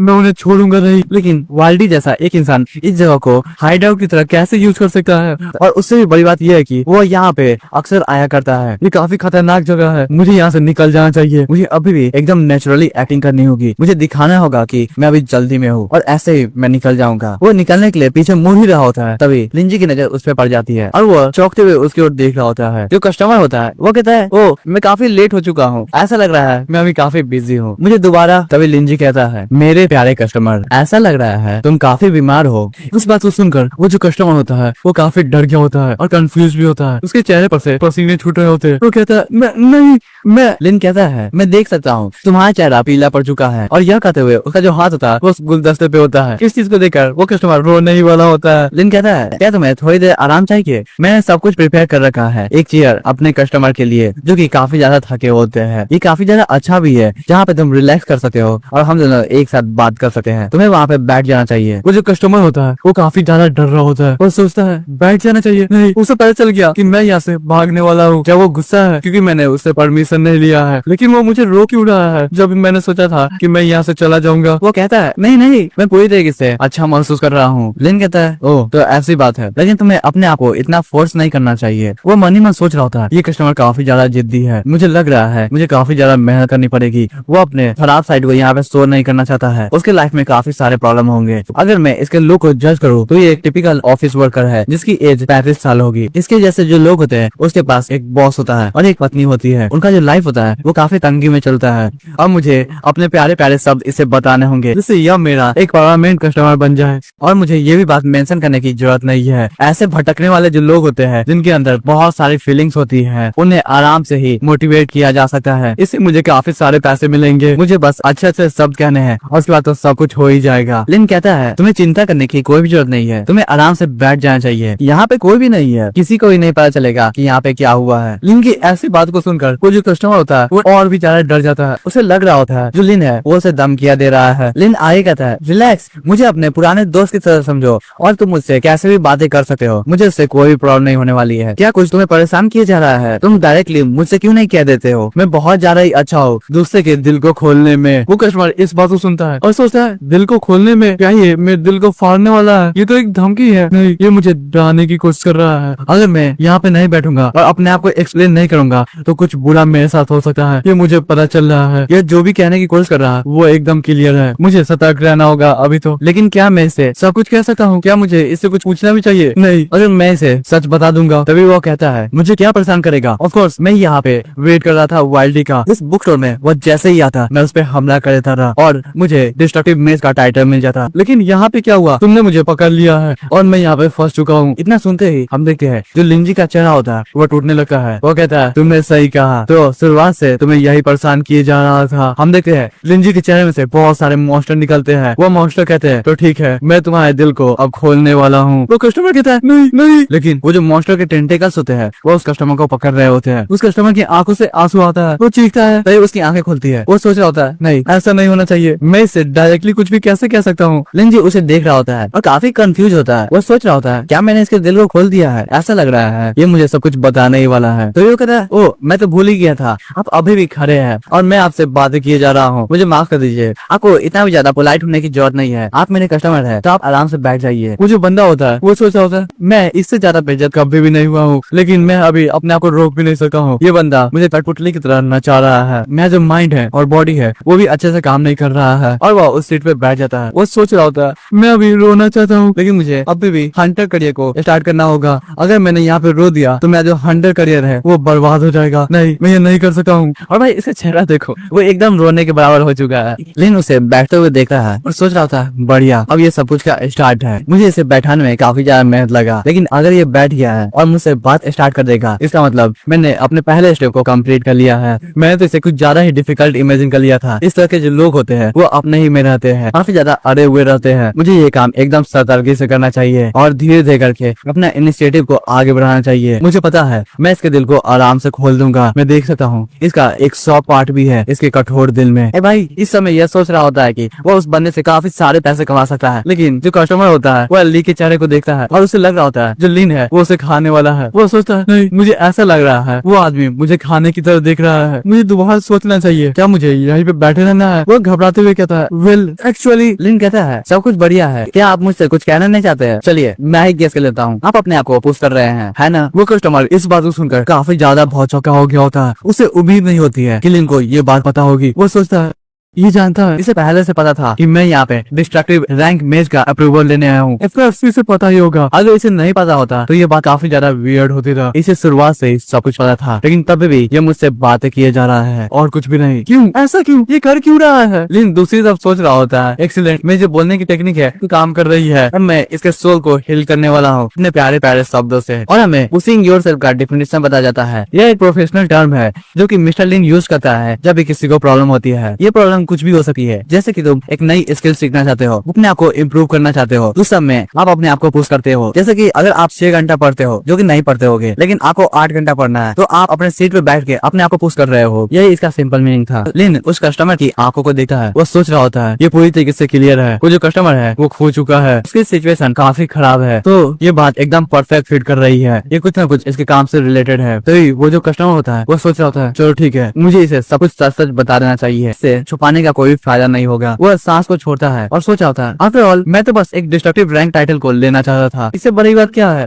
लेकिन मैं इसका सामना नहीं कर सकता हूँ, मुझे कैसे भी करके इसे सब कुछ बताना होगा, क्योंकि जो हंटर का सोर्स ऑफ पावर होता है वो होता है ड्रीम बीस्ट का टैलेंटेड ब्लड। इसे फर्क नहीं पड़ता है जो ब्लैक मेजेस होते हैं, स्कॉलर्स होते हैं तो सोसाइटी के, वो कभी भी हमें लोगों की तरह नहीं देखते हैं। और यह कहते हुए उसे चेहरे पे जो पसीना होता है वो जमीन पे गिरता है। वो कस्टमर अपने दिल को खोलता है और कहता है हाँ मैंने पहले ही गिव अप कर दिया है। वे लोग मुझे एक टूल की तरह यूज करते थे, मैंने उनकी आंखों में देखा है। वो कहते थे उनका जो सिस्टम है वो एकदम फेयर है, लेकिन वो पीठ पीछे बहुत ज्यादा ही अजीबोगरीब खेल खेला करते थे और हमें एकदम नीची नजरों से देखते थे। और यह कहते हुए वो टू सोसाइटी और अलग अलग टावर के बारे में सोच रहा होता है। ऐसा लग रहा होता है वहाँ की जो पॉलिटिक्स है वो काफी ज्यादा उलझी हुई है। वो बंदा कहता है ये एकदम क्लियर है, हम लोग है जिन्होंने सब कुछ अचीव किया है, लेकिन तब भी हमें रिकॉग्नाइजेशन नहीं मिलता है, ऐसा क्यों? लिन कहता है वो तो मैं आप सब कुछ समझ चुका हूँ। वो मन ही मन सोच रहा होता है हाँ मैंने ऐसा ही तो सोचा था, ये वही केस है जहाँ पे बॉस अपने एम्प्लॉय को एक्सप्लॉइट करते हैं। ये जो बंदा है वो प्रमोशन चाहता है और पैसा में थोड़ा सा इंक्रीमेंट चाहता है, लेकिन जो बॉस है वो बार बार इसे गालियां देता है। तभी उसे रियलाइज हुआ होगा कि वह एक नौकर है जो कि कोऑपरेट में फंस चुका है। ये काफी ज्यादा बुरा है। वो इधर से उधर भटकता रहा और तभी उसकी नजर मेरे बुक स्टोर पे पड़ी। वो बीमार नहीं है, मुझे समझ में आ चुका है, लेकिन यह एक और विक्टिम है 9 to 9 जॉब का, जो कि सप्ताह में 6 दिन काम करता है। और मैं बता दूं आप लोग सोच रहे होंगे 9 to 5, लेकिन जहाँ पे ये मानव लिखी गई है वहाँ पे 9 to 5 जॉब है और सप्ताह में 6 दिन काम करना पड़ता है। लिन एक कप में चाय डालता है और सोचता है मैं इसे बस नसीब की बातें बोल सकता हूँ जो कि बढ़िया होगा। वो चाय को आगे बढ़ाता है। वो कहता है मैं तुम्हारे प्रॉब्लम को समझ चुका हूँ मेरे प्यारे कस्टमर, क्या तुमने कभी भी दूसरे रास्ते को ढूंढने के बारे में सोचा है? वो जो कस्टमर होता है वो एकदम चौंक गया होता है। वो सोच रहा होता है दूसरा रास्ता, इसे कहने का मतलब क्या है? ये एक नॉर्मल टर्म है, लेकिन तब भी इसे सुनते ही मेरे शरीर में आग जल गई है। लिन समझाता है अब तुम्हें पता है कि तुम एक टूल हो उनकी नजरों में, तो क्या तुम उन्हें अपने आप को यूज करने देना चाहते हो जैसे वो चाहे? क्या ये सही में वर्थित है? वैसे तुम्हें रिटर्न में कुछ भी दे देंगे, ये बात तुम्हें भी पता है, लेकिन वो तुमसे कुछ ज्यादा भी डिमांड कर सकते हैं जिसमें तुम्हें अपने रिस्पेक्ट को, अपने डिग्निटी को पीछे रखना होगा। वो सब तुम्हें कभी भी नहीं मिलेगा। तुम काफी ज्यादा स्मार्ट इंसान हो, मुझे लग रहा है तुम्हें सब कुछ समझ में आ रहा है जो भी मैं बात कर रहा हूँ। वो जो कस्टमर होता है वो लिन की बातों को अच्छे से सुन रहा होता है। वो सोचता है हाँ ये सही कहा, क्या ये सब कुछ सही में वर्थित है? ऑफ कोर्स मुझे अच्छा नहीं लगता है जब भी लोग मुझे ऐसे ट्रीट करते हैं। जो सुपर नेचुरल पावर होती है हंटर की वो आती है टेंटेड ब्लड से, जिसे निकाला निकाला जाता है ड्रीम बीस्ट से। ये पावर हम लोगों ने दूसरे से उधार ली है, लेकिन ये काफी ज्यादा अनस्टेबल है। इस मैनिफेस्टेशन में कोई भी लॉजिक नहीं है। जब तुम इस पावर को ट्रिगर कर लेते हो, पावर ऑफ लाइकेंट्रोपी, तुम धीरे धीरे करके ड्रीम बीस्ट बनते जाते हो। तुम्हारी जो सोचने की क्षमता है वो धीरे धीरे करके खराब होते जाती है। कुछ पावरफुल हंटर तो टेंटेड ब्लड के कारण अपने दिमाग को ही खो देते हैं और वे सब भी एक ड्रीम बीस्ट बन जाते हैं, जिससे एक बहुत बड़ा डिस्ट्रक्शन होता है। जो ट्रू सोसाइटी है, सीक्रेट इंस्ट्रूमेंट टावर है और हंटर्स है, वो बस अपॉर्चुनिटी के लिए एक गैम्बल है। वो कभी भी एक दुश्मन बन सकते हैं। नेचुरली वे सब हंटर्स के बारे में इतना ख्याल नहीं रखते हैं। मुझे जब भी कोई टास्क दिया जाता है उससे पहले मुझे एक असेसमेंट करना पड़ता है ट्रू सोसाइटी में, जिससे मेरी जो सोचने की क्षमता है उसे टेस्ट किया जाए। मैं उन सबको ब्लेम नहीं कर सकता हूँ। हम जो हंटर्स होते हैं उन्हें ये रिस्क होता है और ये चेक कराना भी चाहिए। लेकिन तभी भी मैं काफी ज्यादा प्राउड हूँ एक हंटर होने के नाते। हम जो हंटर होते हैं वह हर साल ड्रीम बीस्ट के सोल को निकालते हैं। जो टेंटेड ब्लड होता है वो हमारे लिए अपना वेपन होता है। हर मूनलेस नाइट को हम लोग हंट करते हैं एक और ड्रीम बीस्ट को। वो जो लड़ाई होती है वो लाइफ और डेथ की लड़ाई होती है। जो हंटर्स होते हैं उनके पास ना ही स्पिरिट होता है नाइट का, ना ही मेजेस का सक्सेशन होता है और ना ही स्कॉलर की तरह बुद्धि होती है। लेकिन तभी भी हमारा जो सोल है वो किसी से कम भी नहीं है। अगर दूसरे म्यूटेंट से कंपेयर किया जाए तो हमारा सोल एकदम ऊपर है। लगभग 30 साल तक मैं हंटर की लाइफ जिया। अगर म्यूटेंट से कंपेयर किया जाए तो मेरी जो लाइफ है वो कुछ भी नहीं है। लेकिन एक हंटर के लिए मैं काफी बूढ़ा हो चुका हूँ। मैं अब अपने मरने के कगार पे आ चुका हूँ। मेरा जो टेंटेड ब्लड है वो पेल मैन है, वो और भी ज्यादा कंसंट्रेट होता जा रहा है और उसने नेशनल लिमिट को भी क्रॉस कर दिया है। जब भी मैं अपने टेंटेड ब्लड को ट्रिगर करता हूँ तो मेरी जो सोचने की क्षमता है वो एकदम करीब आ जाती है। मेरा जो विल है वो कमजोर होता जा रहा है। धीरे धीरे करके मुझे डर लग रहा है कि मैं एक दिन अपने बॉडी को न खो दूं। और हम देखते हैं वो जो कस्टमर होता है वो अपना एक मिशन कर रहा होता है, तभी उसका अपने ऊपर से कंट्रोल हट जाता है। हम उसके हाथों को देख पाते हैं जो कि काफी बड़ा हो गया होता है। वो अपने दूसरे हाथ से कुछ पेज को निकालता है, वो खाते हुए कहता है मुझे और पेज चाहिए। और जैसे ही वो उस पेज को खाता है उसका जो हाथ होता है वो दोबारा से ठीक हो जाता है। वो कहता है मेरी जो सोचने की क्षमता है वो दोबारा से आ गई। डैम इट, जो ट्रू सोसाइटी की फार्मेसी है वो फेल होना स्टार्ट हो गई है। मैं अपने दिमाग को स्थिर नहीं रख सकता हूँ। मुझे कुछ और करना होगा। उस तरह के स्टेट को छोड़ने के लिए मुझे एक्सेप्ट करना होगा वाइल्डी का बाउंटी मिशन, जिसे सालों से किसी ने भी नहीं लिया है। मैं उसे एविडेंस की तरह यूज करूंगा जिससे मुझे डिस्ट्रक्टिव का अप्रूवल मिल जाए और मैं बन जाऊं एक डिस्ट्रक्टिव रैंक का मेज। लेकिन उस समय मुझे रियलाइज ही नहीं हुआ कि मैं उनके हाथों की कठपुतली बन गया था और वे सब जो चाहते थे मैं वही करता था। क्या होगा अगर मुझे एक डिस्ट्रक्टिव रैंक का टाइटल भी मिल गया? तभी भी मुझे उन सब की रिस्पेक्ट नहीं मिलेगी। इसका कोई फायदा ही नहीं है। लेकिन अगर मैं तो सोसाइटी पे रिलाई नहीं करूँ तो कहाँ पे, मुझे ये भी नहीं पता है। वो कहता है मुझे नहीं लगता है मेरे पास और भी चॉइसेस है। वह चाय को उठाता है और कहता है उन सब की मोनोपोली है हर जगह। अगर मुझे एक जगह चाहिए होगी जहाँ पे मैं रिलाई कर सकूँ तो काफी ज्यादा आसान होगा। लिन उस बात को सुनता है और सोच रहा था ओह मोनोपोली काफी ज्यादा बड़ा साउंड कर रहा है। अगर तुम्हारे पास डिटर्मिनेशन नहीं है या जो कंपनी है वो काफी ज्यादा करप्टेड है तो ये वर्थ इट नहीं रहेगा। लेकिन अभी अभी इसने दूसरे ऑप्शन को भी कंसिडर किया है। इसका मतलब ये अपने माइंड को चेंज कर रहा है। लेकिन एक चीज है जो उसे रोक रही है। अगर ऐसी बात है तो मैं इसे कुछ ज्यादा हौसला दे सकता हूँ जिसे ये ब्रेक थ्रू कर सके। वो कहता है तो तुम्हें सही में लगता है उन सब के पास अथॉरिटी है? क्या ये इम्पॉसिबल है कि तुम उन्हें नहीं छोड़ सकते हो और तुम उनके बिना कोई भी जगह को नहीं ढूंढ सकते हो? अपने करंट सिचुएशन के बारे में अच्छे से सोचो और सोचो फ्यूचर में तुम्हारे साथ क्या होगा। उस समय की जो सिचुएशन होगी वो कैसी होगी। मैं तुम्हें जगा नहीं रहा हूँ और न ही उत्साह बढ़ा रहा हूँ। मैं बस तुम्हें आशा की एक किरण दे रहा हूँ। बाकी चुनना तुम्हें ही है। क्या तुम समझ रहे हो? वो जो कस्टमर होता है वो एकदम चौंक जाता है और मुस्कुराते हुए कहता है हाँ मैं समझ चुका हूँ। आपका मतलब है मुझे एक नए रास्ते को बनाना होगा। मेरे जैसे जो लोग होते हैं उनके पास सिर्फ ताकत होती है जो कि अपने फ्यूचर को कंट्रोल कर सकते हैं। इससे फर्क नहीं पड़ता है जो अथॉरिटीज होती है वो क्या करती है। हम देखते हैं उसकी आंखों में आग होती है। वो सोच रहा होता है हाँ इसने सही कहा। जब से मैं तो सोसाइटी में था तब से मैंने कुछ भी देखा ही नहीं। मैंने अपने आप ही मान लिया है वो एकदम एब्सोल्यूट अथॉरिटी है और मुझे उनके ऑर्डर को मानना ही होगा। हम हंटर्स प्रूव कर सकते हैं कि हम लोग उनके बिना भी बहुत कुछ है। हमें उनकी जरूरत ही क्या है। इसके जितने भी शब्द है वो काफी ज्यादा इंस्पायरिंग है। इसने मेरी आंखें खोल दी है। और हम देखते हैं वो जो बंदा होता है वो पूरी तरीके से जोश से भर गया होता है। लिन उसे देखता है और सोचता है ओ ये काफी ज्यादा डिटरमाइंड हो चुका है। लगता है इस कस्टमर का जो दिल है वो काफी भर चुका है। हालांकि ये अभी दंगी में चल रहा है लेकिन तभी भी ये गैम्बल करने के लिए तैयार है और वह अपना एक नया बिजनेस बनाएगा। इस केस में मुझे इसे कुछ सोल हीलिंग वर्ड्स देने होंगे जो कि गारंटी करेंगे कि वो बार बार वही चीज को रिपीट नहीं करेगा। वो कहता है कॉम्प्रोमाइज तुम्हें वो चीज नहीं देती है जो तुम चाहते हो। इससे तुम्हें महसूस हो सकता है कि तुम कमजोर हो और तुम्हें एक्सप्लॉइट किया जा रहा है। उन सब की नजरों में तुम और भी ज्यादा नीचे गिर जाओगे। लेकिन तुम्हारा जो पावर है वो काफी नहीं होगा अकेले। लेकिन ये भी मत सोचना कि तुम अकेले हो। तुम्हारे पास काफी सारे पार्टनर है जो कि तुम्हारे साथ काम करेंगे। तुम नया एक्सपीरियंस को महसूस करोगे। ऑफ कोर्स ये सब कुछ तुम्हारे पे है। इस बात को एकदम अच्छे से कंसीडर करना और सोचना कि फ्यूचर में तुम्हें कोई भी पछतावा न हो। अगर तुमने ऐसा सोच लिया है तो मैं तुम्हें किसी को रिकमेंड करना चाहता हूँ। मेरी एक कस्टमर है जिसका नाम है जी जिसू। शायद वो तुम्हारी मदद कर सकती है। मैं मैं तुम्हें किसी और दिन उसके साथ इंट्रोडक्शन करा दूंगा। यंग लेडी जी का नाम सुन के वो जो बंदा होता है वो काफी ज्यादा चौंक गया होता है। वो घबराते हुए कहता है, जी जिसु क्या हुआ? तभी लिन कहता है, हाँ वो एक यंग लेडी है। वो जो कस्टमर होता है वो चाय के कप को उठा रहा होता है। हम देखते हैं उसका जो हाथ होता है वो कांप रहा होता है। वो सोचता है, हाँ ये वही है। वो कहता है कि तो क्या आप मुझसे यही करवाना चाहते थे? क्या ये आपके प्लान का पार्ट है ना? लिन कहता है, हाँ एग्जैक्टली। वो कस्टमर कहता है, मुझे पता था। वो मन ही मन सोच रहा होता है, जब से मैं यहाँ पे आया हूँ, नहीं इस आउटकम को अचीव करने के लिए इसने बहुत पहले से ही सब कुछ प्लान करके रखा है। मुझे यकीन नहीं हो रहा है, ये पॉसिबल कैसे हो सकता है? वो कस्टमर सोचे जा रहा होता है, कैसे कोई आदमी हर एक चीज को प्रिडिक्ट कर सकता है? क्या ये एक ओमनीसेंट गॉड है? लिन मुस्कुराता है और सोचता है, मेरी जो कन्वर्सेशन स्किल है वो कितनी ज्यादा अच्छी हो चुकी है। इस मूवमेंट पे मैं किसी को भी हैंडल कर सकता हूँ। जब तुम एक कस्टमर को फेस कर रहे हो जिसके पास काफी सारी प्रॉब्लम्स हो, तो तुम्हें बस उसे कुछ भी कहना है। उसके बाद वो जो बंदा है वो उन शब्दों को अपने से समझेगा और कुछ क्वेश्चन का जवाब देगा। ऐसे ही तुम दूसरे के दिलों को खोल सकते हो। अब मैंने इसके सारे विचारों को रिवील कर दिया है, बस अब मुझे इसकी मदद करनी है। जो जो प्रॉब्लम्स आ रहे हैं मुझे उसका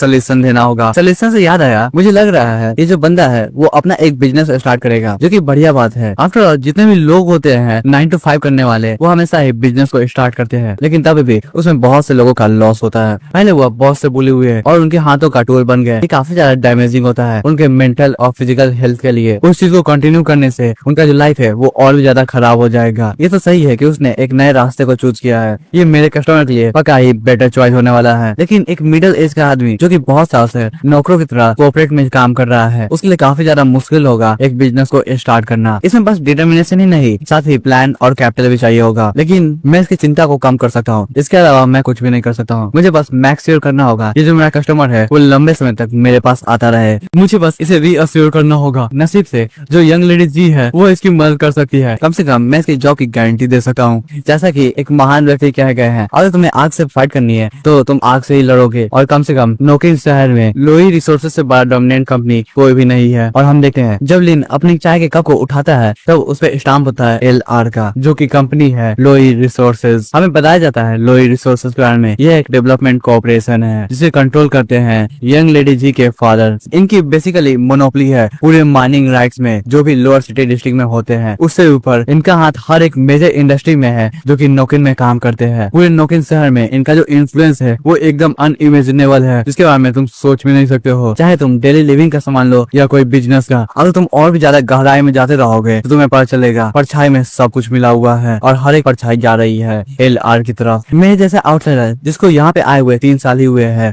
उसे भी यह बात रियलाइज हो गया कि यहाँ पे LR कंपनी का इन्फ्लुएंस चलता है। हम देखते हैं जो लिन होता है वो सामान खरीद के अपने रूम में आता है। वो बताता है कि जब मैं यहाँ पे आया तो मेरी जो क्यूरियोसिटी है इस जगह के बारे में जानने की वो ज्यादा ही बढ़ गई थी। इस कारण मैंने एक छोटा सा इन्वेस्टिगेशन किया था। वो जो इन्वेस्टिगेशन है वो ज्यादा लंबे समय तक नहीं चला, लेकिन मुझे सब कुछ पता चल गया। वो जो कंपनी है वो काफी ज्यादा लंबे समय से आ रही है, उसमें बहुत सारे पूर्वजों ने काम भी किया है। लिन कंप्यूटर पर बैठ जाता है और रिसर्च करना स्टार्ट करता है। वो बताता है कि अगर उसके पूर्वजों को जोड़ा जाए तो वो सब आर्मी में थे लोअर सिटी डिस्ट्रिक्ट में। उसकी जो हिस्ट्री है उसके बारे में कोई भी पता नहीं लगा सकता है। जितने भी साइट पे डाटा थे उसे वेरीफाई भी नहीं किया गया था। एनीवे जो रीजन है इस कंपनी को डोमिनेट करने का पूरे नोकिन शहर में वो है नोकिन का डिजाइन। नोकिन 2 भागों में डिवाइडेड है, एक है अपर डिस्ट्रिक्ट और दूसरा है लोअर डिस्ट्रिक्ट। जो अपर डिस्ट्रिक्ट है वो ग्राउंड से बहुत ऊपर है और यह एक मैन मेड सिटी है जिसे स्टील पे बनाया गया है। हम लोग एक मैप को भी देख सकते हैं अपर डिस्ट्रिक्ट और लोअर डिस्ट्रिक्ट का, और तुम इसके स्ट्रक्चर को देख के बता सकते हो या इमेजिन कर सकते हो। जो अपर सिटी डिस्ट्रिक्ट है वो एक आर्टिफिशियल डिस्ट्रिक्ट है, इसके पास कोई भी नेचुरल रिसोर्स नहीं है और जितने भी नेचुरल रिसोर्सेज है वो सब लोअर सिटी में एग्जिस्ट करते हैं। जैसे ही हम लोग उस पूरे रूम को देखते हैं हमें पता चलता है जो लिन है उसका जो राशन का पॉलिथीन है वो भी LR कंपनी का है, यानी कि इस डिस्ट्रिक्ट में जो भी काम है